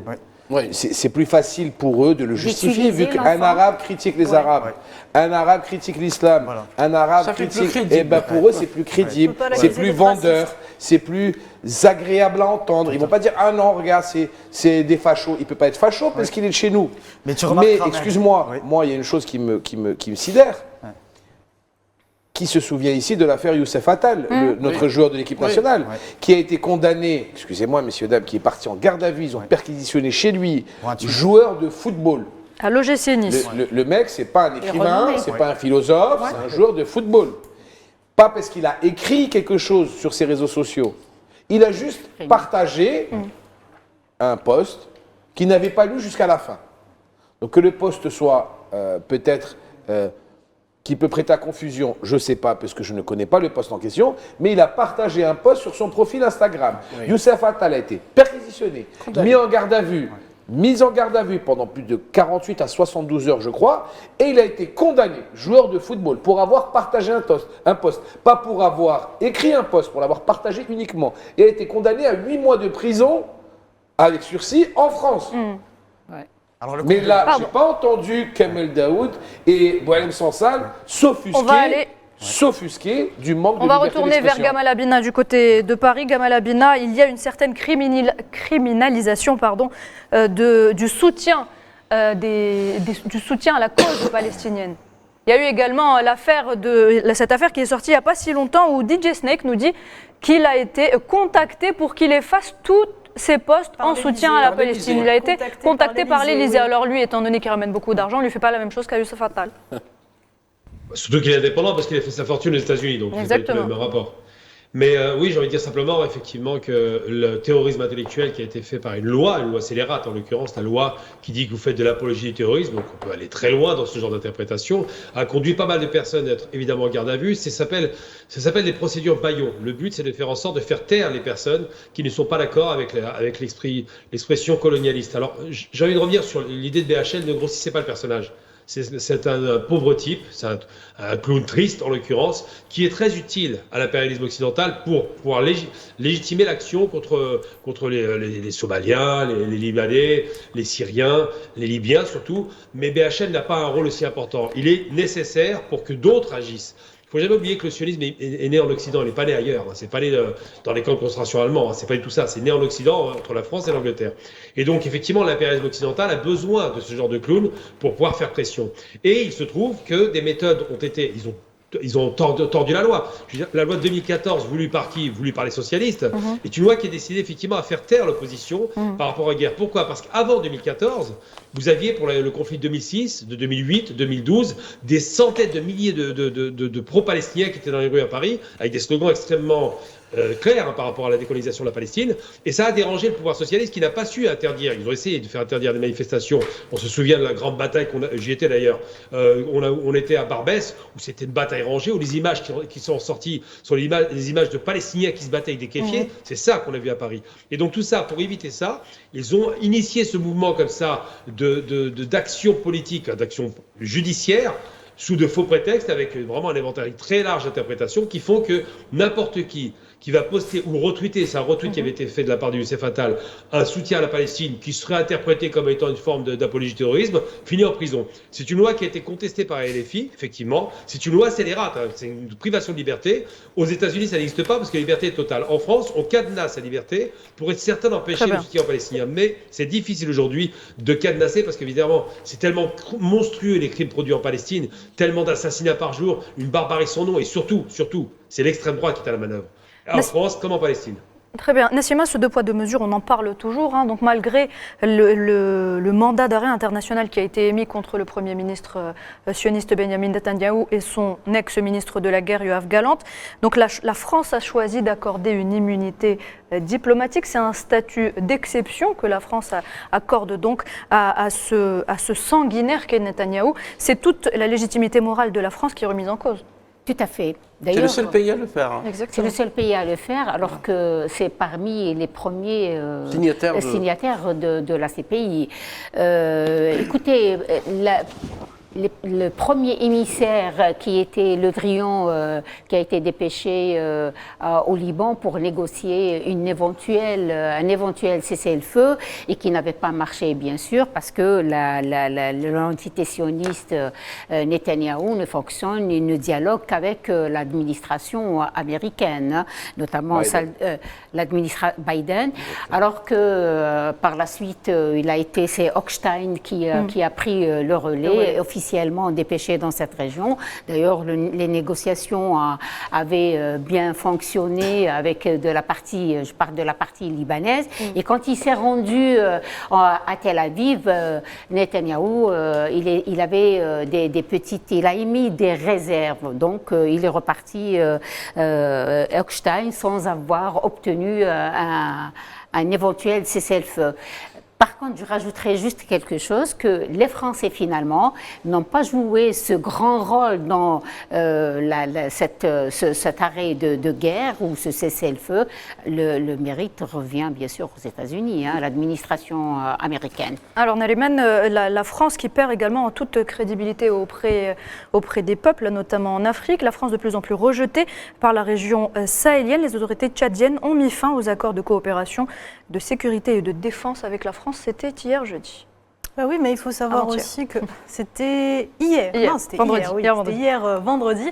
Il faut savoir aussi que cette rupture a pris de court Paris. Ni Jean-Noël Barrot, ni le président Emmanuel Macron n'avaient été mis au courant au préalable de cette décision, alors qu'au contrario plutôt, plusieurs médias tchadiens avaient indiqué pour leur part que cette décision allait être prise par le gouvernement tchadien il y a déjà un certain moment, en plus de plusieurs mesures de rupture avec la France, en sachant également que les bases et les installations militaires françaises au Tchad sont les plus importantes et les plus anciennes du continent. Absolument, parce que vous savez que la France a plusieurs bases. D'abord, elle a des bases au Sénégal, et d'ailleurs le président sénégalais a parlé aussi, a appelé à ce que les forces françaises quittent le pays. Le président Bassirou Diomaye Faye avait dit: est-ce que, en tant que Français, vous envisagez de nous voir dans votre pays avec des chars et avec des véhicules militaires sénégalais?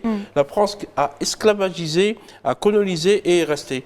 Et là, il demande aux soldats de partir, donc c'est le 4e pays, il me semble. Ajoutant que la présence après le Mali, le Niger et le Burkina Faso, incompatible avec la souveraineté du pays. D'ailleurs, le PASTEF, pas avec les bases, la présence de bases. De bases militaires, parce que le Sénégal, le parti qui gouverne actuellement le Sénégal, c'est le PASTEF. Donc c'est un parti qui plaide pour le panafricanisme, pour la souveraineté. C'est effectivement un camouflet. C'est la presse française qui le dit. C'est un camouflet parce que la décision du Tchad a été annoncée. Quelques heures après le départ du ministre des Affaires étrangères français. Christophe Roy, une question très rapidement pour vous. La France chassée de l'Afrique, c'est une défaite stratégique, très rapidement?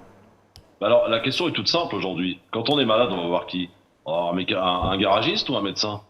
Je veux dire, il suffit tout simplement de dire qu'aujourd'hui, en France, remontons 20 ans en arrière, on avait, je crois, à mon sens, un vrai diplomate à la tête du ministère des Affaires étrangères, en la personne de Dominique de Villepin. Ouais. Voilà. Bravo. Donc aujourd'hui, quand vous avez Jean-Noël Barrot, Catherine Vautrin, Le Drian et le pire, Séjourné, qui n'a pas séjourné très longtemps d'ailleurs, excusez-moi, mais il y a quand même de quoi se poser des questions sur ce qui apparaît comme étant un grand pays comme la France, avec des intérêts quand même importants en Afrique. Je veux dire, rappelons-nous quand même de la politique du président Feu Chirac, qui était quand même notamment tout à fait autre chose. Rappelez-vous de la visite de Jacques Chirac en Algérie en 2003. C'était quand même extraordinaire. Accueilli par le peuple algérien, là les relations étaient au beau fixe. 20 ans plus tard, voilà où on en est, avec un président qui un jour est capable de dire un truc, le lendemain il revient totalement en arrière. Rappelez-vous que Emmanuel Macron avait quand même osé proposer au début de l'attaque après le 7 octobre de l'armée israélienne, une coalition pour lutter contre le Hamas et les groupes terroristes. Enfin, on nage en plein délire. Très bien.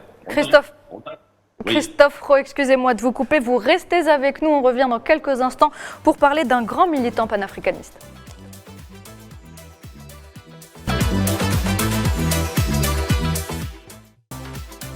Merci de nous rejoindre pour cette dernière partie d'Hebdo Show. Nos invités, Christophe Roux et Gamal Abina, sont toujours avec nous depuis Marseille et Paris. Narimen, on va parler cinéma ce soir avec la sortie en Algérie du film Docteur France Fanon.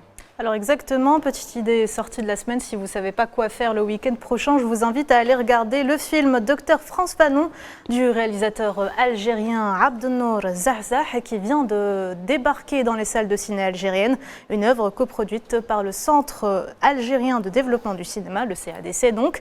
Alors pour vous faire un petit synopsis, mais sans spoiler, ce long métrage de 90 minutes est censé vous plonger au cœur de l'Algérie colonisée dans les années 50 en retraçant les années marquantes du célèbre psychiatre et militant anticolonialiste France Fanon, ainsi que son rôle en tant que médecin-chef dans l'hôpital psychiatrique de Blida, Joinville, à l'époque où il mettait en pratique ses théories révolutionnaires de psychothérapie institutionnelle. On regarde la bande-annonce et on revient.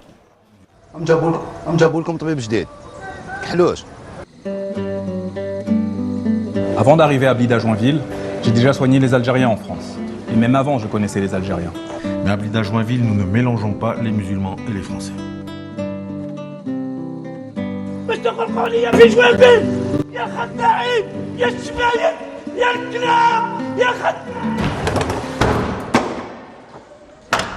Nous y sommes tous joyeusement et gratuitement accueillis.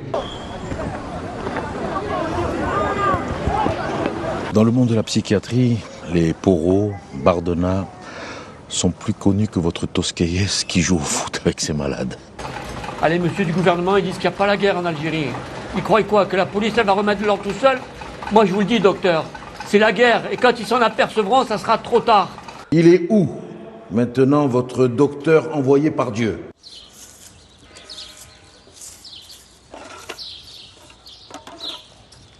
Rien ici ne vous appartient. Visage désespéré, ventre résigné. Et qu'importe si ce pays est beau, et je préfère m'arrêter là.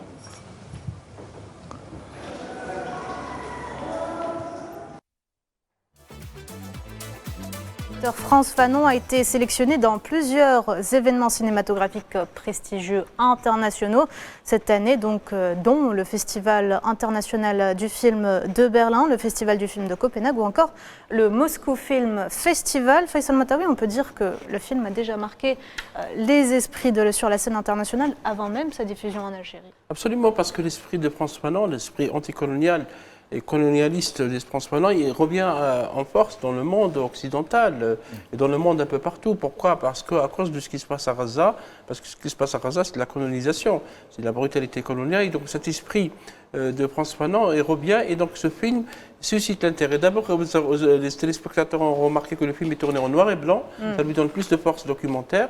Et le film, il a un titre très lent, on a dit, mais il s'appelle « Chronique fidèle survenue au siècle dernier à l'hôpital psychiatrique Blida à Joinville, au temps où le docteur Frantz Fanon était chef de la 5e division entre 1953 et 1956. Tout ça, c'est le titre. C'est le titre et ça a été accepté comme ça, y compris au Festival de Berlin, qui est quand même un festival prestigieux.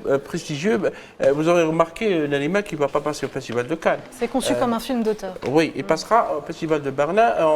Il a été projeté au Festival méditerranéen de Annaba en Algérie, aux Journées cinématographiques de Bjaïa en Algérie. Il a suscité beaucoup de débats. Il était en lice aussi pour les Oscars. Pour les Oscars, oui, c'est vrai. Et c'est un film qui évoque une période qui est peut-être peu connue de Frantz Fanon, parce que Frantz Fanon, on connaît le militant nationaliste, on connaît celui qui s'est engagé avec le FLN, celui qui est parti à Tunis, qui a travaillé pour que l'image de la guerre de libération nationale et le discours libérateur anticolonial algérien soient portés dans le monde. Voilà un homme qui a aussi essayé de révolutionner un peu la psychiatrie, parce que le film, on voit, quand il est parti donc, à cet hôpital, il a essayé de changer les méthodes, parce qu'il faut noter que la psychiatrie coloniale avait une école qui s'appelle l'école d'Alger. Ce n'est pas les Algériens qui l'ont fait, mais c'est un certain Antoine Porot et également Bardona, deux psychiatres coloniaux. C'est quoi les psychiatres coloniaux? Ils considèrent les êtres humains, les musulmans, les Algériens que nous sommes, comme des êtres humains. Ils ne sont pas traités de la même manière, ils ne sont pas mélangés au sein de l'hôpital. C'est une discipline de répression, Faisal. La psychiatrie coloniale, elle existait, elle est utilisée à ce jour. Le colonialisme israélien l'utilise parce que, pourquoi il considère les humains comme ils ne sont pas les égaux des Israéliens ou des Juifs, etc. Et c'est véhiculé aussi par des gens comme Bernard-Henri Lévy.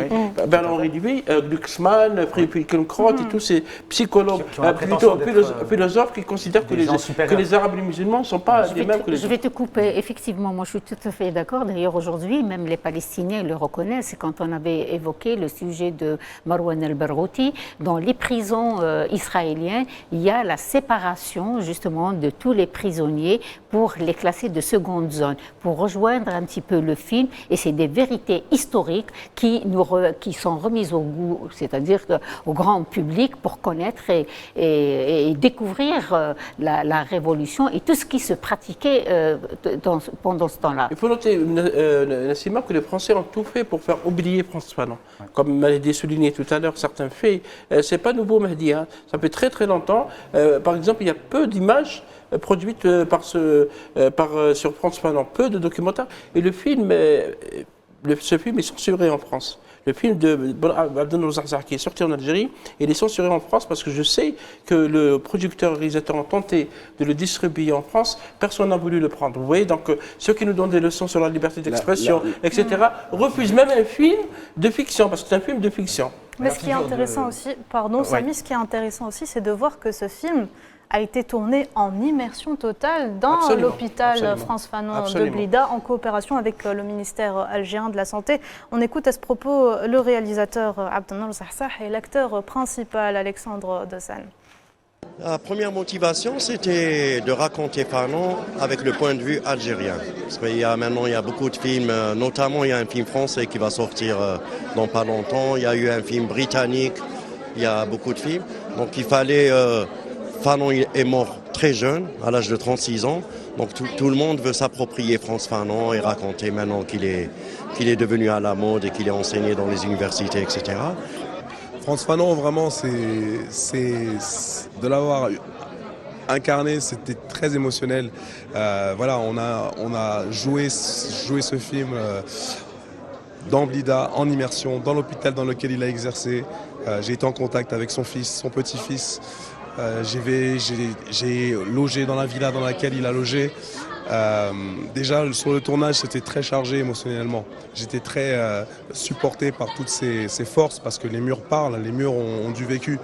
Et le présenter au public algérien, c'est quelque chose que je voulais vraiment faire parce que voilà, Fanon c'est l'ami d'Algérie et le montrer devant le public algérien, je savais que ça allait être quelque chose d'émotionnel parce que la guerre, c'est quelque chose de très dur et on fait plus des hommes comme Frantz Fanon, des personnes qui vont au bout de leurs convictions, qui sont humanistes, qui n'ont pas peur de dire des choses et qui sont contre.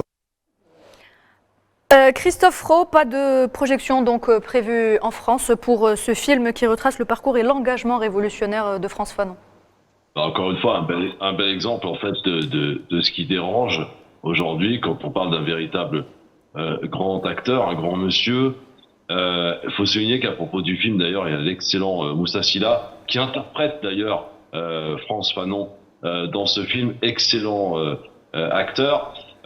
Pour le coup, que vous dire de plus que évidemment rien de neuf à signaler sur le logiciel. La fameuse liberté d'expression à géométrie variable. À géométrie variable. C'est quand ça nous arrange, quand ça va dans notre sens, quand ça tape sur les bras, quand ça tape, il n'y a pas de problème. Alors là, c'est open bar dans tous les cinés. Par contre, dès qu'il y a un peu de réflexion, que ça revient un peu sur l'histoire et que ça peut parfois aussi déranger l'histoire de ce pays, en l'occurrence la France, là, par contre, on fait blocage. Frantz Fanon est né à Fort-de-France, en Martinique, rappelons-le.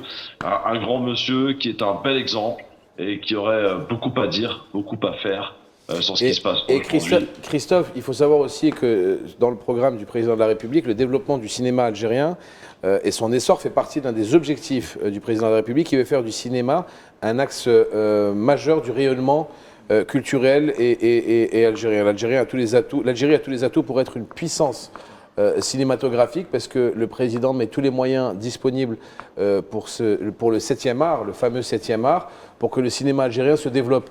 Et on a déjà un grand projet par rapport au film qui va être fait sur l'émir Abdelkader, où il y a un appel d'offres international qui a été émis justement pour que les plus grands studios du monde entier puissent proposer leurs services. Et nous essayons, l'Algérie essaie de développer au fur et à mesure tout ce qui est studio de cinéma et tout ce qui est projection et production surtout de films en Algérie. Et donc, ce sont des films aussi qui offrent de véritables leçons d'histoire. Dans le cas de Frantz Fanon, il s'agit de lutte contre le racisme, il s'agit aussi d'aliénation mentale et sociale causée par le colonialisme.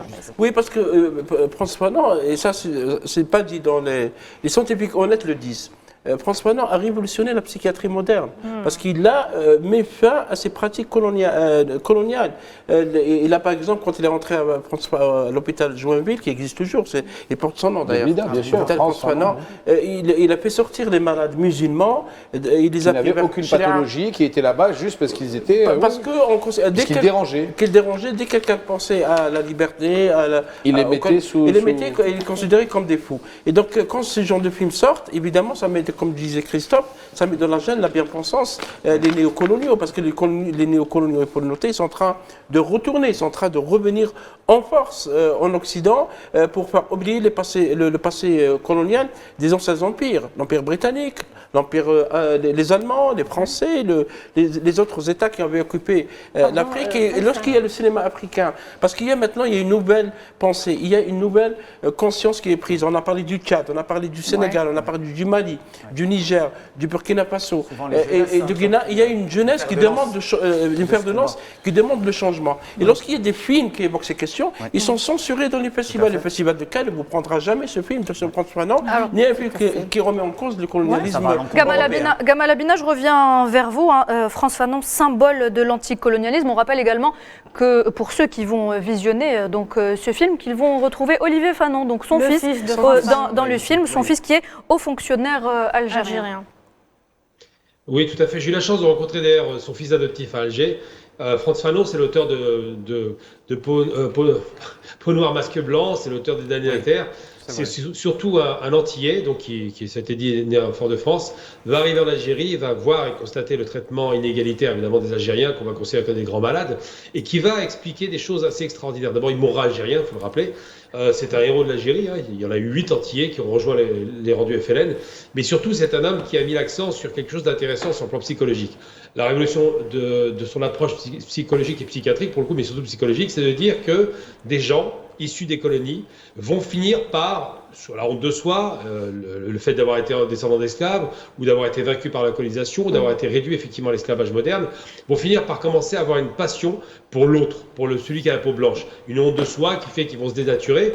Et c'est vrai que de rappeler que François Fanon, qui était effectivement un Algérien, il n'y avait pas de problème là-dessus, parce qu'il a compris le principe de l'impérialisme colonial, eh bien, il va rejoindre les rangs de la Révolution, parce que il voit très bien qu'il y a un traitement défavorable aux Algériens. On voit bien avec Germaine Tillon qui va parler de clochardisation d'un peuple, parce qu'ils sont réduits à l'état vraiment de clochards. Et Fanon le fera très bien dans son métier, va exceller, va écrire, c'est important de le rappeler. Aujourd'hui, il est étudié, alors qu'à l'époque, il était censuré. Et pour ce qui concerne le film, c'est important de le rappeler, il y a 2 films algériens qui sont sortis en France, enfin qui sont pas sortis, qui ont été très peu distribués. Je parle d'Héliopolis, je parle de La Dernière Reine qui a fait quand même un bon succès. Eh bien, la problématique pour censurer de façon vicieuse, de façon pernicieuse un film, c'est de ne pas lui trouver un distributeur de la taille nécessaire, de ne pas donner suffisamment de copies pour distribuer en France et dans le reste du monde, parce qu'un grand distributeur fait un grand film. Et aujourd'hui, effectivement, les films algériens pêchent par ça. Et moi, j'ai envie de dire simplement aux autorités algériennes, faites des boîtes de distribution, faites des géants internationaux qui permettront de diffuser les films pour pouvoir faire en sorte qu'on puisse avoir un peu une vision alternative, une vision autre que la vision colonialiste du traitement effectivement des colonies et des esclaves. Gamal, on a tous été réduits à l'esclavage. Gamal, il faut également rappeler que l'acteur principal du film, Alexandre Dezen, est franco-haïtien, tout comme François Fanon qui est algérien d'origine martiniquaise. Alors, l'origine de cet acteur est importante parce qu'on sait que le peuple haïtien comme le peuple algérien ont tous deux mené une lutte anticoloniale restée dans l'histoire des peuples du monde entier. On se rappelle tous néanmoins lorsque le président français Emmanuel Macron avait fait une bourde une bourde entre guillemets. Hein. Une bourde entre guillemets. Il avait dérapé en insultant le peuple haïtien. Mehdi, comment J'aime bien parler de ça. Oui. Justement, je vais poser la question à Mehdi d'abord, après on revient vers vous, Gamal. Comment est-ce qu'on peut expliquer une attitude pareille de la part d'un chef d'État qui prétend être un État civilisé? Une déconnexion totale d'Emmanuel Macron, comme d'habitude. Il parle avant de penser, et c'est toute la difficulté qu'il a. Il n'est pas sa première bourde. Je crois que c'était au Brésil que ça s'est passé, il me semble. Oui, c'était au Brésil. C'était au Brésil lors du G7, il me semble, il y a quelques jours, et où il a traité le peuple haïtien, entre guillemets, de peuple de cons, parce qu'ils ont refusé d'être dirigés par l'ancien Premier ministre. Donc, de quel droit tu traites un peuple de cons ? En tant que président de la République, déjà, ça, c'est quelque chose quand même qui est assez révoltant, qui n'est pas du tout diplomatique. C'est de l'arrogance coloniale. Et de surcroît, et moi, c'est ça qui me fait le plus mal, à quel titre qui es-tu pour insulter, humilier un peuple et le traiter de la sorte. En tant que président de la République, c'est honteux, il n'y a même pas eu d'excuse officielle du Quai d'Orsay ou de l'Élysée. Je trouve que c'est un comportement révoltant, mais c'est passé sous les signes des radars parce que ce n'est pas assez vendeur pour l'extrême droite française. C'est un peu du paternalisme, hein, comme ce fut le cas par le passé, comme à chaque fois, parce que la France, par exemple, découvre qu'en Afrique, le discours paternaliste, l'homme africain qui n'est pas entré dans l'histoire selon Sarkozy, ça ne passe plus. Et je voulais un peu rebondir sur ce que disait Nouhed, ce que disait Gamel, il a raison sur la question de la distribution. C'est vrai, la distribution d'un film est importante, mais il parlait des efforts faits par le président de la République et par l'État algérien pour relancer le cinéma, c'est important. Ce film de François Fanon devrait être partout parce que c'est un film qui part de nous, qui part de notre passé. Il s'agit de nos images. Je sais qu'Abdel Zahzah a beaucoup travaillé pour rechercher des images. D'ailleurs, on voit des images inédites à la fin du film, on ne va pas spoiler, qui n'ont jamais été montrées. Et il faut maintenant continuer à travailler parce que le cinéma, c'est le soft power. Nous avons aujourd'hui un institut supérieur de cinéma, ça n'a jamais été fait depuis l'indépendance de l'Algérie. Ça a toujours été une réclamation des professionnels. On a cette école, à l'Ecoléa. On a aussi une nouvelle loi sur le cinéma. Il y a une volonté de relancer la production. L'État algérien est revenu au financement du cinéma. Donc je pense qu'il y a des possibilités de travailler. Parce que le cinéma porte aussi les images d'un pays. Un pays peut être défendu par un match de football, par du sport, mais il peut être aussi défendu par un film qui obtient des prix dans les festivals. Gamal Abina, vous vouliez réagir sur les insultes du président Emmanuel Macron. Je ne sais pas si M. Macron se rend compte lorsqu'il parle de ce genre de dérapage. Ce n'est pas la première fois. On voit bien que c'est un fonctionnaire d'État qui a travaillé dans les banques et qui n'est vraiment pas dans le rapport diplomatique. D'ailleurs, le corps diplomatique français a été atomisé. Il faut rappeler très rapidement, parce que je ne vais pas m'éterniser dessus, Haïti c'est quoi? C'est 1804, une défaite française napoléonienne, 30 000 hommes au tapis, par tous à l'ouverture. Général qui va s'affranchir de Napoléon. Haïti c'est quoi? C'est un pays qui va subir une dette de guerre qui va durer jusqu'à 2000 je crois, une dette abyssale qu'ils n'ont pas cessé de payer à la France pour ne pas être envahi de nouveau après un accord qui était pris avec le roi. Haïti c'est quoi? C'est un pays qui a été divisé en deux. D'un côté Saint-Domingue pris par les Espagnols, de l'autre côté ce qui reste, d'un territoire complètement exsangue. Haïti c'est la première nation noire libérée par la force. C'est important de le rappeler. Donc Haïti, c'est à la fois un phare et un phare qu'on a étouffé, qui était la nation la plus riche de l'époque. Et parce qu'elle était à proximité de l'Amérique, qui ne voulait pas voir les Noirs s'émanciper, puisqu'il les réduisait à l'esclavage, parce qu'elle avait mis la France en échec et que ça a humilié les forces napoléoniennes du dictateur Napoléon, eh bien Haïti se fait aujourd'hui, et c'est là où Macron doit être très maladroit, insulté d'un état de con. Apparemment, il a peut-être préféré le Papadoc, enfin les Duvalier, quoi, qui massacraient leur peuple. Il préférait peut-être l'époque des coups d'État ou de Jean-Bertrand Aristide, qui a trahi son peuple. Il a peut-être préféré, quand on a assassiné le dernier président qui s'est rapproché des Russes et des Chinois. Donc je pense que M. Macron a beaucoup de choses à se faire pardonner et que sa maladresse, plus qu'autre chose, je pense, j'espère que c'est la maladresse, est le fruit peut-être d'une méconnaissance de l'histoire et certainement d'une méconnaissance des us et coutumes diplomatiques. Samy.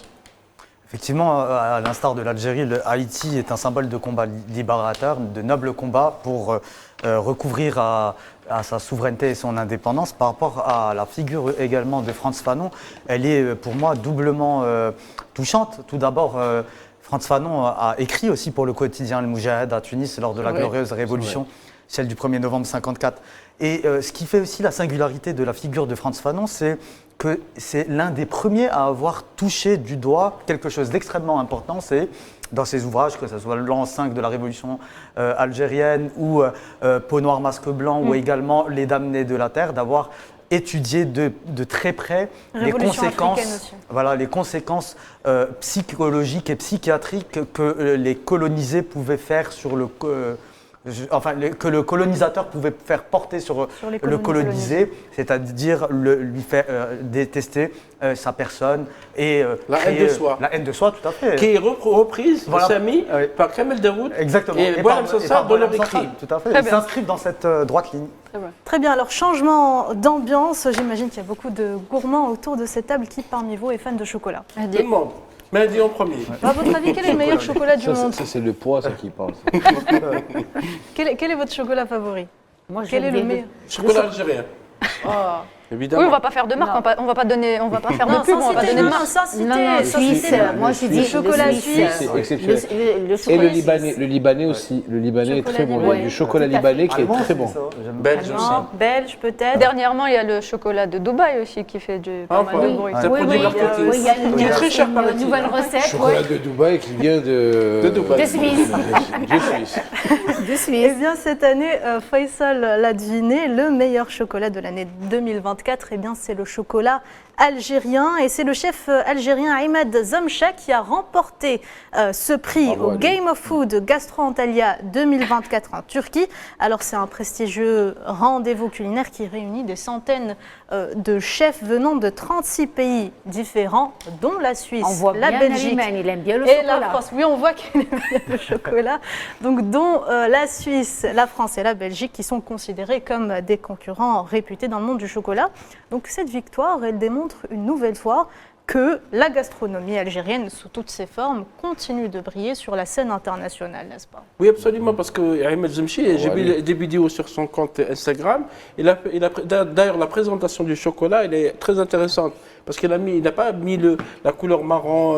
Oui, c'est plein de couleurs, on avait vu. De couleurs. Une petite composition. Et c'est bien travaillé comme des œuvres d'art. Vous voyez, donc les Algériens sont aussi capables de remporter. Il fait aussi des trompe-l'œil. Des trompe-l'œil, etc. Et remporter parce que son concurrent était suisse. Donc l'Algérien c'est comme on gagne le Brésil dans le match de football en Coupe du Monde. Donc vous voyez que les Algériens, le produit algérien est en train de se placer. Il y a beaucoup de demandes, parce qu'on lit dans la presse économique mondiale qu'il y a beaucoup de demandes sur le produit algérien. C'est pas pour se vanter. Il y a beaucoup de Mais pays ça qui demandent rappelle des aussi produits. le succès fou de la pâte tartine Exactement. georgienne, oui. Maintenant, en Europe, en France, en Italie, en Espagne, dans les pays arabes, etc., il y a une zone de libre-échange arabe où il y a de fortes demandes sur le produit. Je pense que c'est une occasion de placer nos produits dans les marchés extérieurs. De toutes les manières, moi j'étais agréablement surprise l'année passée au Liban, les gens raffolaient des chocolats algériens. Je suis rentrée dans un marchand et je voyais l'étalage plein. Et puis le chocolat algérien, il avait beaucoup de succès. On va retourner du côté de Marseille où on retrouve Christophe Roux, grand amateur de gastronomie algérienne. On le rappelle, il a épousé une Algérienne, donc je pense qu'il mange bien. Christophe Roux, une nouvelle fois, l'Algérie et la gastronomie algérienne se surpassent.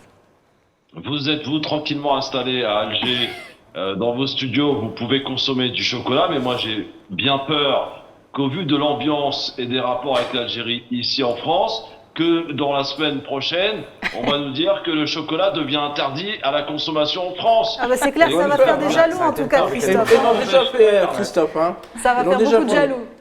Comment vais-je faire pour goûter le chocolat algérien? Bah vous venez, on vous invite. Avec plaisir. Déjà que j'ai du mal à trouver des pots allemangènes. Heureusement que j'ai des amis, copains qui m'en ramènent depuis l'Algérie. Mais Christophe, voilà, Christophe, t'es en train de mentir. Je veux goûter ce chocolat. Christophe, t'es en train de mentir. Il y a de ça 2 jours ou 3 jours, tu as eu un pot d'allemande. Alors, pas moi, mais mon épouse. C'est la même chose. Elle ne va pas le garder pour elle. C'est vrai, c'est vrai. Mais c'est pour ça que j'ai dit qu'il y a des amis qui m'en ramènent d'Alger. Ah, t'as pas voulu citer les noms. Bravo à toi. Bravo à toi. Bravo à toi. Et merci à lui. Je t'en ramènerai encore, ne t'inquiète pas. Je t'en ramènerai encore. C'est gentil. Non mais plus sérieusement, en tout cas, c'est encore une belle victoire. Preuve aujourd'hui que la volonté du président Abdelmajid Tebboune d'essayer aujourd'hui à ce que tout soit fabriqué en Algérie et que l'Algérie ne dépende plus de quoi que ce soit. Aujourd'hui, ça paye. Aujourd'hui, on le voit, autosuffisance alimentaire de 81% quand même en peu de temps. C'est quand même des choses qui sont bénéfiques. Christophe, je te coupe. En 2020, quand le président Abdelmajid Tebboune a mis le holà sur les importations en masse de tout et n'importe quoi, du chewing-gum, du chocolat, de tout, des sauces mayonnaise, du ketchup, les gens ont crié au scandale. Non mais comment on va faire? Eh ben on a remis, on va le dire, la main dans le pétrin, on a commencé à travailler, on a commencé à construire des belles usines, des belles unités de fabrication. Maintenant nous produisons localement. Parce qu'on s'est remis à bosser, on continue pas à acheter à l'étranger et de surcroît, on gagne des prix internationaux. Bravo pour l'économie, bravo pour la politique menée. On va devoir rendre l'antenne. Merci Christophe Roux d'avoir été avec nous ce soir. Merci pour votre intervention. Gamal Abina, merci à vous également d'avoir été avec nous ce soir. Peut-être un dernier mot sur cette victoire gastronomique de l'Algérie. Très rapidement. Ça révèle juste une chose, quand on libère les énergies, et ça a été le cas, et ça devient de plus en plus le cas, on a des résultats probants, et j'encourage vraiment tous les Algériens à commencer à croire aux produits algériens, tout comme j'y crois, parce que j'ai adoré le chocolat algérien, et j'ai pas de honte de le dire, on a toutes les qualités, mais on est au rendez-vous. Merci Gamal Abina. Merci à vous, mesdames et messieurs, d'avoir été là ce soir. Merci à vous, chers téléspectateurs, de nous rester fidèles. À samedi prochain.